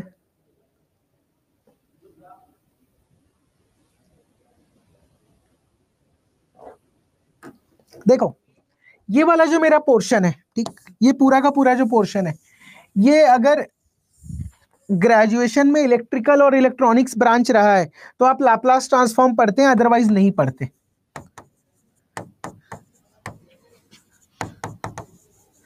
आप लाप्लास ट्रांसफॉर्मेशन पढ़ते हैं, अदरवाइज आप लाप्लास ट्रांसफॉर्मेशन नहीं पढ़ते। ठीक, ये जो एक नया पोर्शन है, ठीक है, कुछ लोगों के लिए फेमिलियर होंगे, कुछ लोग नहीं होंगे, बट है बड़ा इजी चीज है। बीएससी सेकेंड ईयर में था, बिल्कुल बहुत इजी टॉपिक है ये। अगर मैं सिलेबस को देखूं तो फॉर्मुलेशन ऑफ डिफरेंशियल इक्वेशन, कैसे फॉर्म करते थे डिफरेंशियल इक्वेशन को, how we are going to form differential equation, अगर मैं इस चीज को एक्सप्लेन करूं,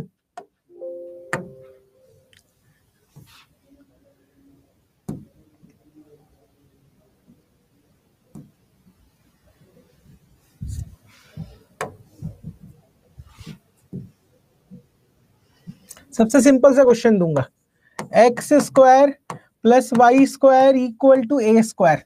कैसे फॉर्म करेंगे differential equation? How we are going to form differential equation? एक सर्कल का इक्वेशन मेरे को गिवन है, ठीक, इसमें ये ए क्या कहलाता है? This a is known as arbitrary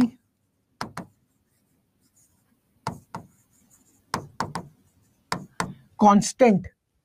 ठीक, ये ए क्या कहलाता है? यही कहलाता है आर्बिट्ररी कांस्टेंट। और डिफरेंशियल इक्वेशन कैसे फॉर्म करते हैं? By eliminating the arbitrary constant. कैसे एलिमिनेट करोगे इसको? डिफरेंशिएट कर दो विथ रिस्पेक्ट टू एक्स, क्या आता है? 2x 2y dy by dx equal to 0। 2 and 2 cancel, dy by dx is equals to minus x by y. क्या बन गया डिफरेंशियल इक्वेशन? क्या डिफरेंशियल इक्वेशन बन गया? आर्बिट्ररी कांस्टेंट को मुझे सिर्फ और सिर्फ एलिमिनेट करना था, हाँ या ना? जल्दी बताइए। आर्बिट्ररी कांस्टेंट को एलिमिनेट करके ही बनाते थे डिफरेंशियल इक्वेशन। देखो कितना इजी, ये जो टॉपिक है ना आपका, it is one of the most easy topics. यहां पर भी मार्क्स लूज नहीं करना है, यहां पर भी आपको मार्क्स लूज नहीं करना है। It is also one of the most easy topic. एक कंसेप्ट यहीं से समझाता हूं आपको। एक बात बताओ, ए को आर्बिट्ररी कांस्टेंट क्यों कहते हैं? ए को आर्बिट्ररी कांस्टेंट क्यों कहते हैं? मान लो अगर मैंने ए की वैल्यू 1 ले ली, अगर मैंने ए की वैल्यू 1 ले ली तो मेरा ऐसा एक सर्कल बनेगा, x square plus y square equal to 1। Yes और नो? एक सर्कल बनेगा इस तरीके से अगर ए की वैल्यू 1 ले ली। यस, अच्छा, ए की वैल्यू अगर 2 ले लेंगे तो एक ऐसा सर्कल बनेगा। अगर ए की वैल्यू 2 है तो एक सर्कल ऐसा बनेगा। अगर ए की वैल्यू 3 ले लोगे तो एक सर्कल ऐसा बनेगा।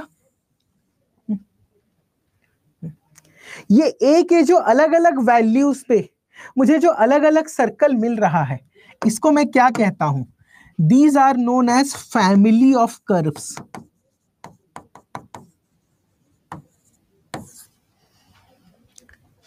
These are known as family of curves.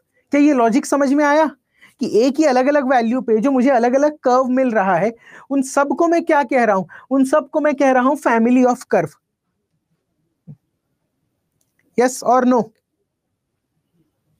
Yes और नो? ये family of curve.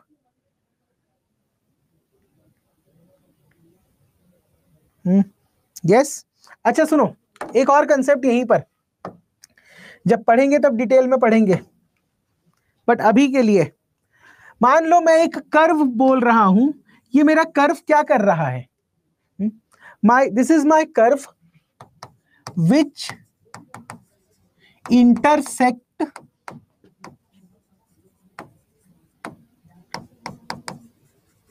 Family of curves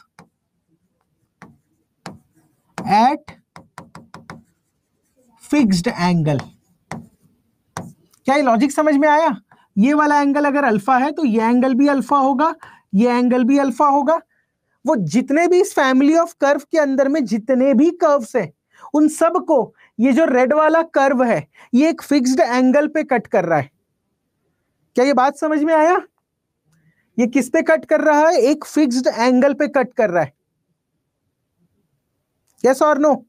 diagram मत समझना सर, एंगल सेम कैसे हो रहा है। मैं कह दे रहा हूं कि एंगल सेम होगा, मैं कह दे रहा हूं कि एंगल सेम होगा। क्या ये चीज हम समझ पा रहे हैं?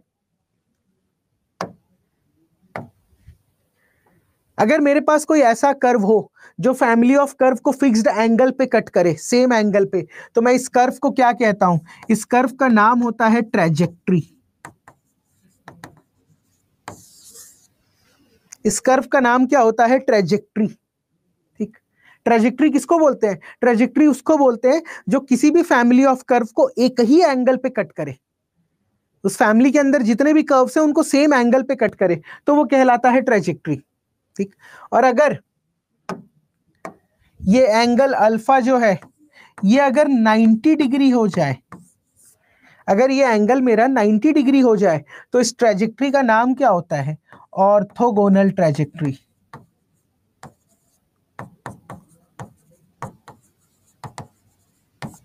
ठीक, इस ट्रेजेक्ट्री का नाम होता है ऑर्थोगोनल ट्रेजेक्ट्री। क्यों मैंने बताया आपको ये चीजें? तो कंसेप्ट एक के बाद एक आते हैं। This is in your syllabus, orthogonal trajectories. This is in your syllabus, orthogonal trajectories. ठीक, तो इस तरीके से डिफाइन करना है, हमें इस तरीके से सीखते जाना है। बहुत सारे लोग आप लोग पढ़े भी होंगे पहले, बट मैं ये सोच के पढ़ाऊंगा आपको ये टॉपिक कि आपने 12th के बाद से नहीं देखा है ये सब कुछ, आपने 12th के बाद से नहीं देखा है ये सब कुछ। क्लियर है ये ऑर्थोगोनल ट्रेजेक्ट्री कि बाउंसर चला गया? समझ में आया कि बाउंसर चला गया ऑर्थोगोनल ट्रेजेक्ट्री?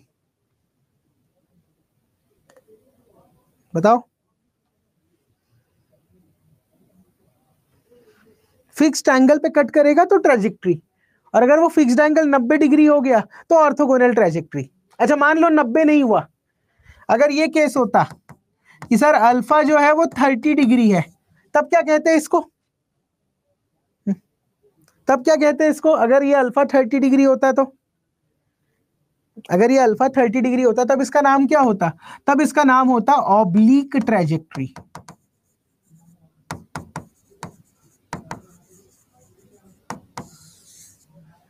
Oblique trajectory. एक होता है ऑर्थोगोनल ट्रेजेक्ट्री, हालांकि ये सिलेबस में नहीं है हमारे।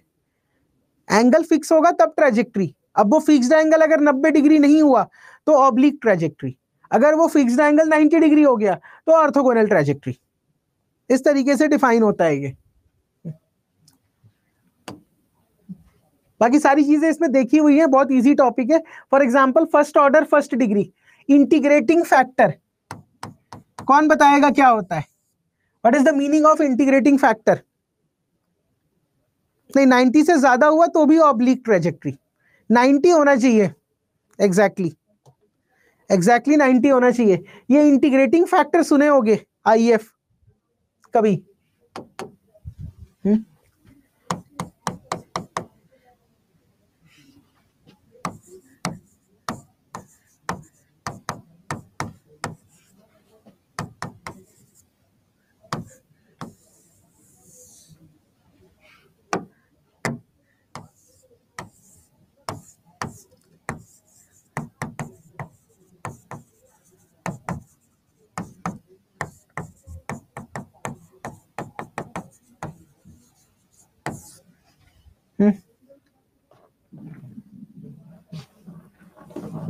Linear differential equation class 12th में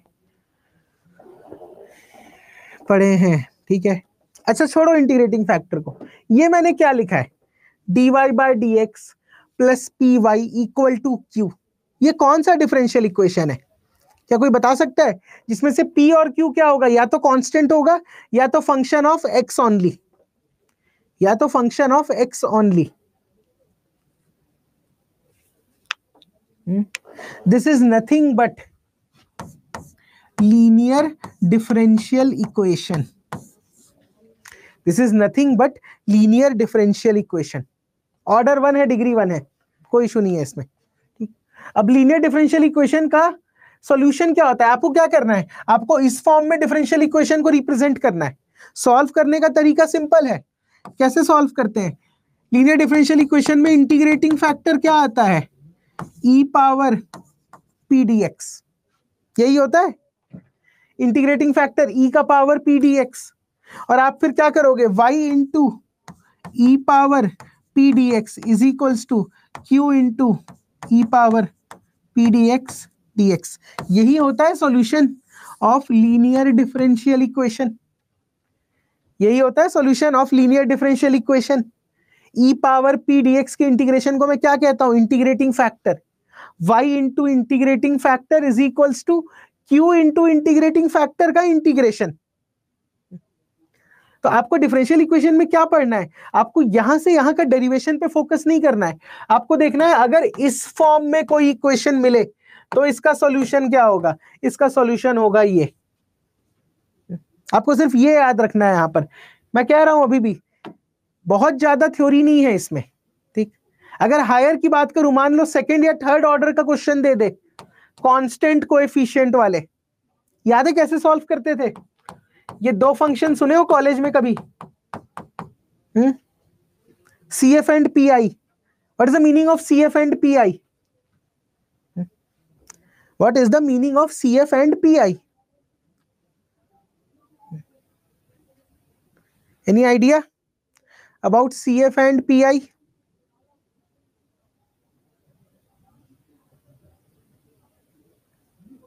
नहीं, complementary function, particular integral, second और थर्ड डिग्री वाले क्वेश्चंस को सॉल्व करने के लिए। ये क्या है, ये पूरा का पूरा सिलेबस बात कर रहा है फर्स्ट ऑर्डर का, ठीक। उसके बाद यहां पर बात करेगा सेकेंड थर्ड ऑर्डर, ठीक है। मैक्सिमम आपको थर्ड या फोर्थ ऑर्डर तक पूछेगा, उससे ज्यादा नहीं पूछेगा। तो यहां पर थर्ड और फोर्थ ऑर्डर, बट फोकस कहां पर है, constant coefficient, constant coefficient.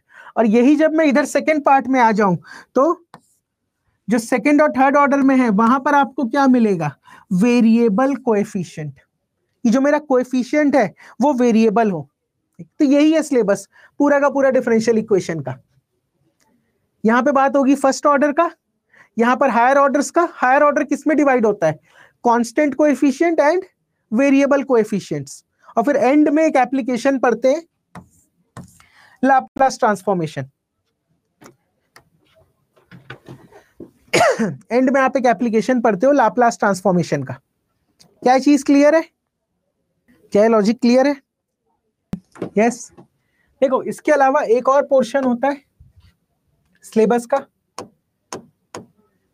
Statics and dynamics, ठीक। इसके बारे में मैं बात नहीं करूंगा अभी। क्या बीएससी के सिलेबस में होता है ये टॉपिक? भाई इंजीनियरिंग में तो नहीं पढ़ते। 11th-12th में भी जो आप एचसी वर्मा में पढ़े हो ये वैसा नहीं है, ठीक।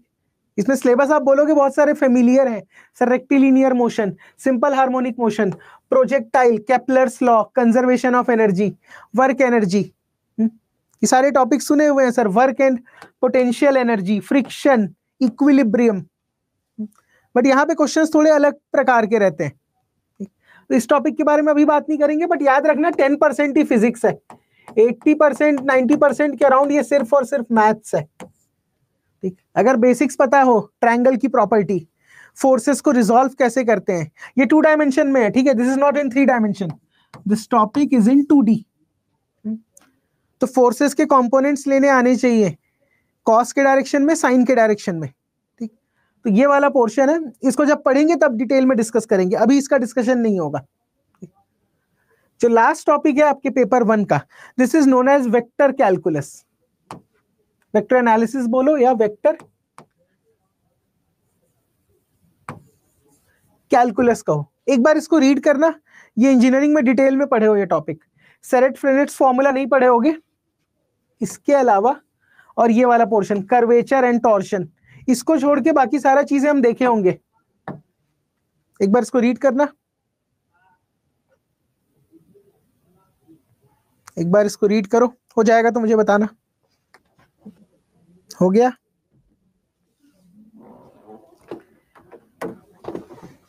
क्या ये वाले पोर्शंस हमने देखे?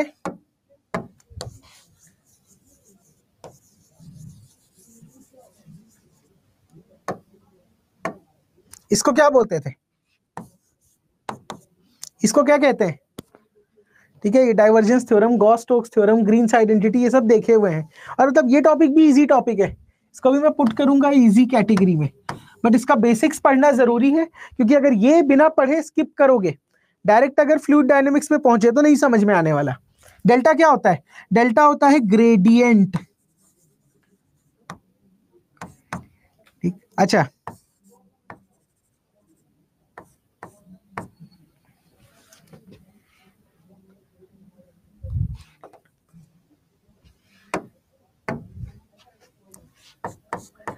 तो डेल ऑफ ए क्या होगा? ठीक है, अगर आप डेल को ग्रेडियंट बोलोगे तो डेल ऑफ ए क्या होगा? मुझे बताओ ये सबके बारे में, इनका नाम। एक है डेल डॉट ए और एक है डेल क्रॉस ए। बताइए तो क्या क्या होगा ये चारों का नाम, ये चारों फंक्शंस का नाम।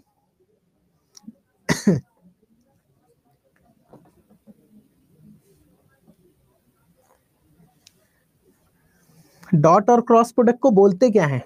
डॉट प्रोडक्ट तो दिख रहा है मुझे, del dot A, del cross ए,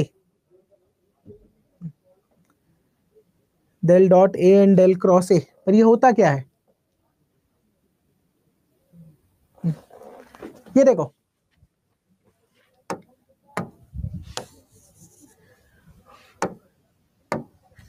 इसे कहा जाता है डेल ऑपरेटर। एक ऑपरेटर जैसे प्लस माइनस होते हैं ना मैथमेटिकल ऑपरेटर, वैसा ही एक ऑपरेटर होता है जिसको बोलते हैं डेल ऑपरेटर। अब अगर मैं यहां पर ए क्या है मेरा? ए है मेरा एक स्केलर क्वांटिटी। भाई स्केलर और वेक्टर पता है ना हमें, स्केलर और वेक्टर हमें पता है ना क्या होता है, एक का मैग्नीट्यूड और एक में डायरेक्शन भी होता है। तो अगर आप डेल ऑफ ए करेंगे तो आपको क्या मिलता है? ग्रेडियंट।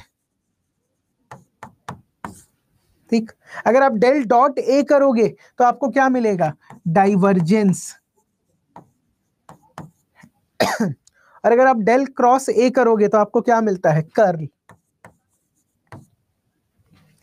ये होते हैं इसके बेसिक्स। ठीक है, इसी को आगे हमें जाकर गॉस थ्योरम्स बनते हैं, divergence theorem, Green's identities, Stokes theorem, ये सारी चीजें बनती हैं। बट बेसिक कहां से आ रहा है? बेसिक यहीं से आ रहा है, जो आपका बेसिक है वो यहीं से आ रहा है। Del operator, gradient, divergence and curl. क्या चीज क्लियर है? Del operator, gradient, divergence and curl. ठीक है, कोई बात नहीं, याद नहीं है तो कोई बात नहीं, अगर याद नहीं है तो ठीक। ये तो हो गया मेरा वेक्टर एनालिसिस। इसके साथ मेरा पेपर 1 का जो पूरा का पूरा सिलेबस है वो फिनिश होता है। ठीक, मैंने कहीं पर लिखा है पूरा सिलेबस एक साथ। This is my paper 1 complete syllabus. क्या यहां तक देखो सिलेबस क्लियर है? पेपर 1 पार्ट 1 एंड पार्ट 2 दोनों।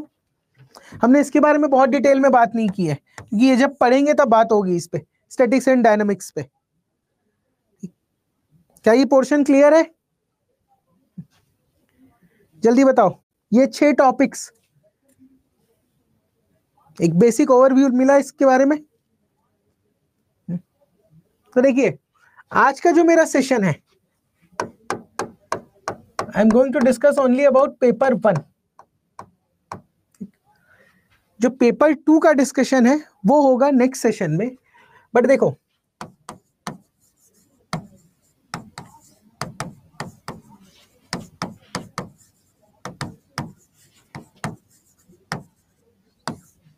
पेपर 1 का कंप्लीट सिलेबस हमें थोड़ा सा आइडिया होना चाहिए कि कौन सा टॉपिक कहाँ पर आ रहा है। इसमें मैंने आपको बताया है कि अगर मैं कैलकुलस पढ़ूंगा तो इसका कोरिलेटेड टॉपिक क्या है पेपर 2 में, रियल एनालिसिस। ठीक, इसका कोरिलेटेड टॉपिक है रियल एनालिसिस। अगर मैं पेपर 1 में ऑर्डिनरी डिफरेंशियल इक्वेशन पढ़ रहा हूं तो इसका कोरिलेटेड टॉपिक क्या होना चाहिए? किसी को आइडिया है कि पेपर 2 में एक कोरिलेटेड टॉपिक होता है पेपर 1 का? ठीक है, अगर ऑर्डिनरी डिफरेंशियल इक्वेशन पढ़ रहे हो तो नेक्स्ट टॉपिक यहां पर क्या पढ़ना है हमको? यहां पे हमको पढ़ना है पार्शियल डिफरेंशियल इक्वेशन। ठीक, यहां पे आपको पढ़ना है पार्शियल डिफरेंशियल इक्वेशन। अगर मैं ऑन एन एवरेज पेपर 2 का सिलेबस लिखूं, यहां पर भी क्या होगा? Part A and part B. ठीक, पार्ट ए का पहला टॉपिक क्या होता है? Abstract algebra. Second topic real analysis. Third topic complex analysis. Fourth topic linear programming principles. Now fifth one is partial differential equation. Sixth one आपका आता है numerical analysis.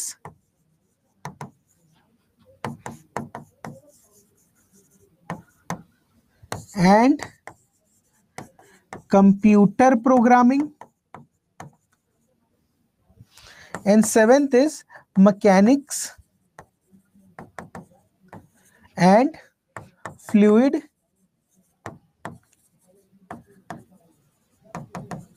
Dynamics. ठीक, this is the syllabus of paper 2। ठीक है, इन पे detail discussion next session में करेंगे हम लोग, but this is the basic list of paper 2 topic, जिसमें मैंने बताया रियल एनालिसिस कब पढ़ना है? जब आप कैलकुलस पढ़ रहे हो। पार्शियल डिफरेंशियल इक्वेशन कब पढ़ना है? जब आप ऑर्डिनरी डिफरेंशियल इक्वेशन पढ़ रहे हो। जब आप ऑर्डिनरी डिफरेंशियल इक्वेशन पढ़ रहे हैं तब आप पढ़ेंगे पीडीई। इसमें से कौन कौन से टॉपिक है जो फर्स्ट टाइम देख रहे हो आप लोग? इसमें से कौन कौन से टॉपिक है जो फर्स्ट टाइम देख रहे हो? कि सारा टॉपिक फेमिलियर है? इंजीनियरिंग किए हो तो ये कभी नहीं देखे होगे। One of the most challenging topic of maths optional. Tough नहीं है, अप्रोच अलग लगती है, क्वेश्चन बन जाते हैं, फील नहीं आता, इस कारण से स्टूडेंट्स प्रॉब्लम फेस करते हैं एब्स्ट्रैक्ट अलजेब्रा में। रियल एनालिसिस भी फर्स्ट टाइम पढ़ रहे हो अगर इंजीनियरिंग किए हो तो। कॉम्प्लेक्स एनालिसिस पूरा का पूरा पढ़े हुए हो। ठीक है, कॉम्प्लेक्स एनालिसिस पूरा का पूरा पढ़े हुए हैं। लीनियर प्रोग्रामिंग इंजीनियरिंग में नहीं पढ़े होंगे, बट 11th-12th में बेसिक लेवल देखे हैं, बेसिक लेवल देखे हैं इस टॉपिक का। ठीक, partial differential equation simple topic है। न्यूमेरिकल एनालिसिस तो हर कोई पढ़ा होगा, उसमें कोई प्रॉब्लम नहीं है। बट हाँ, कंप्यूटर प्रोग्रामिंग, नाम में मत जाना, computer programming this is one of the most easiest topic. अगर electrical, computer science, electronics, IT ये इंजीनियरिंग ब्रांच नहीं है तो हम कंप्यूटर प्रोग्रामिंग नहीं पढ़े होंगे, हम कंप्यूटर प्रोग्रामिंग नहीं पढ़े होंगे। ठीक, बट यहां पर भी आपको कंप्यूटर प्रोग्रामिंग नहीं पढ़ना, यहां पर आपको क्या क्या पढ़ना है ये सब देखे हो 11th-12th में। बूलियन अलजेब्रा, क्या देखे हैं बूलियन अलजेब्रा? क्या बूलियन अलजेब्रा देखे 11th-12th में? या ट्रुथ टेबल कंस्ट्रक्ट करना,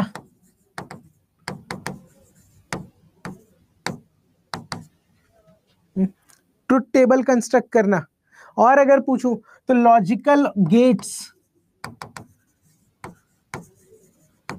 for example and gate, nand gate, nor gate, XOR gate, XNOR gate, ये सब याद है कुछ हल्का फुल्का?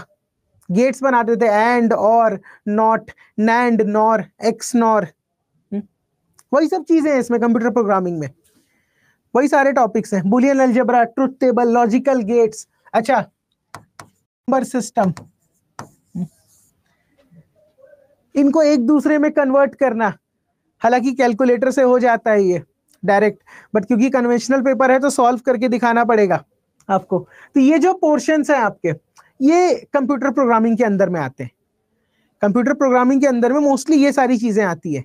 जैसे पढ़े होगे two's complement method, one's complement method, कुछ याद है?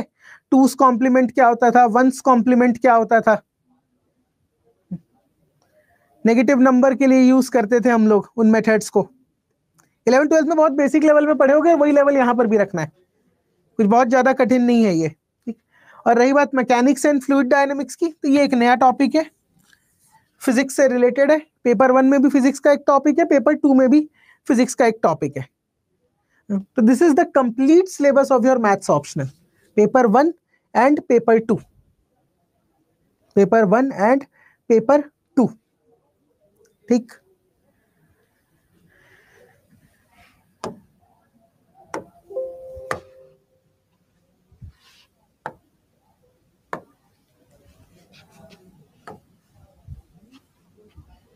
देखो, अगर मैं क्लास स्ट्रक्चर की बात करूं, तो बेसिकली हम जो हमारी जो क्लास स्टार्ट होगी, ठीक, वहां पर जो इनिशियल 3-4 क्लासेस हैं, we are going to learn about basic maths.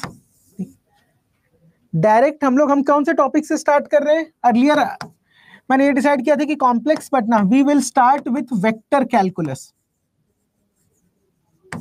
We will start with this topic, vector calculus, ठीक। बट वेक्टर कैलकुलस सीधा स्टार्ट करने से पहले we need to understand some basic terms of maths. For example, जिनका use आएगा आपको, मैं आपको एक हिंट दे देता हूं कि we are going to learn about limit, continuity, differentiability, ठीक। लिमिट, कंटिन्यूटी, डिफरेंशिएबिलिटी, इसके बारे में थोड़ा सा सीखेंगे बेसिक लेवल पे। Then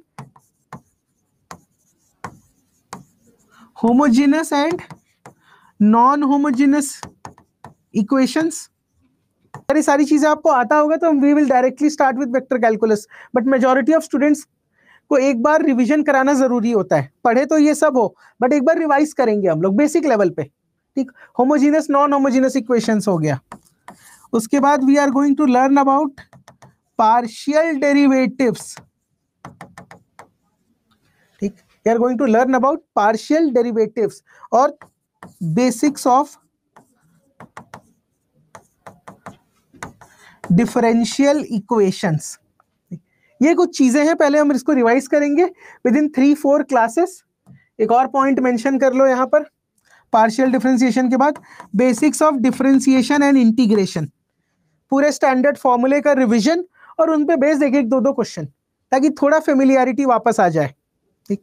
basics of differential equation, ये सारी चीजें कवर करने के बाद after 3-4 classes then we will start this topic, vector calculus, ठीक। वेक्टर कैलकुलस, क्या ये पॉइंट क्लियर है? क्या ये पॉइंट क्लियर है कि पहले इन सब चीजों का बेसिक पढ़ेंगे, फिर स्टार्ट करेंगे वेक्टर कैलकुलस टॉपिक से?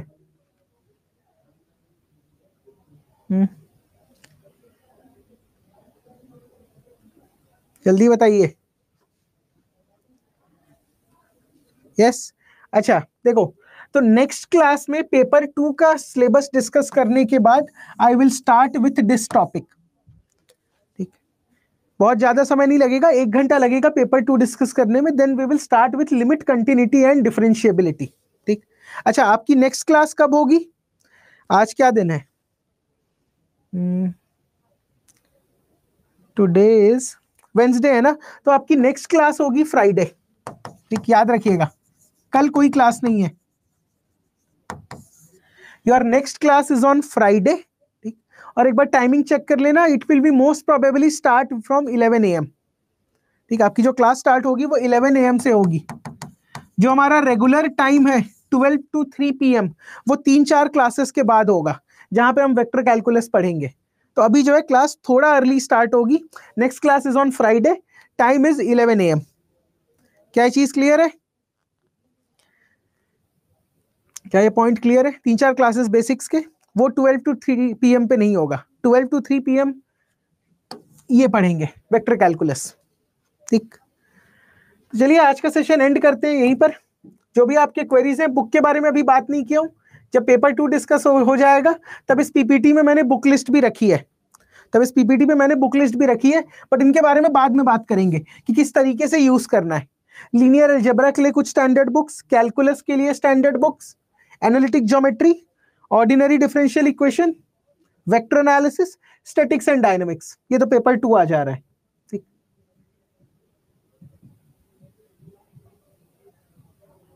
तो ये आपका बुक लिस्ट पे भी डिस्कशन करेंगे आगे चल के। हमें क्या पढ़कर आना होगा, देखो नेक्स्ट क्लास में मैं ये स्टार्ट करूंगा, basics of limit continuity and differentiability. तो अगर आप 11th 12th का अगर रिवाइज करना चाहते हैं तो आप करके आ सकते हैं। ठीक, अगर आप सब पढ़ के आ जाओगे तो हम इसको जल्दी कवर कर लेंगे। ठीक है, हम इसे जल्दी कवर कर लेंगे। चलिए आज का सेशन एंड करते हैं, मिलते हैं नेक्स्ट क्लास में। ये पीपीटी मैं अपलोड कर दूंगा 3-4 घंटे बाद, आप इसको सेव कर लेना। ठीक, चलिए फिर, thank you. Study IQ IAS, अब तैयारी हुई अफोर्डेबल।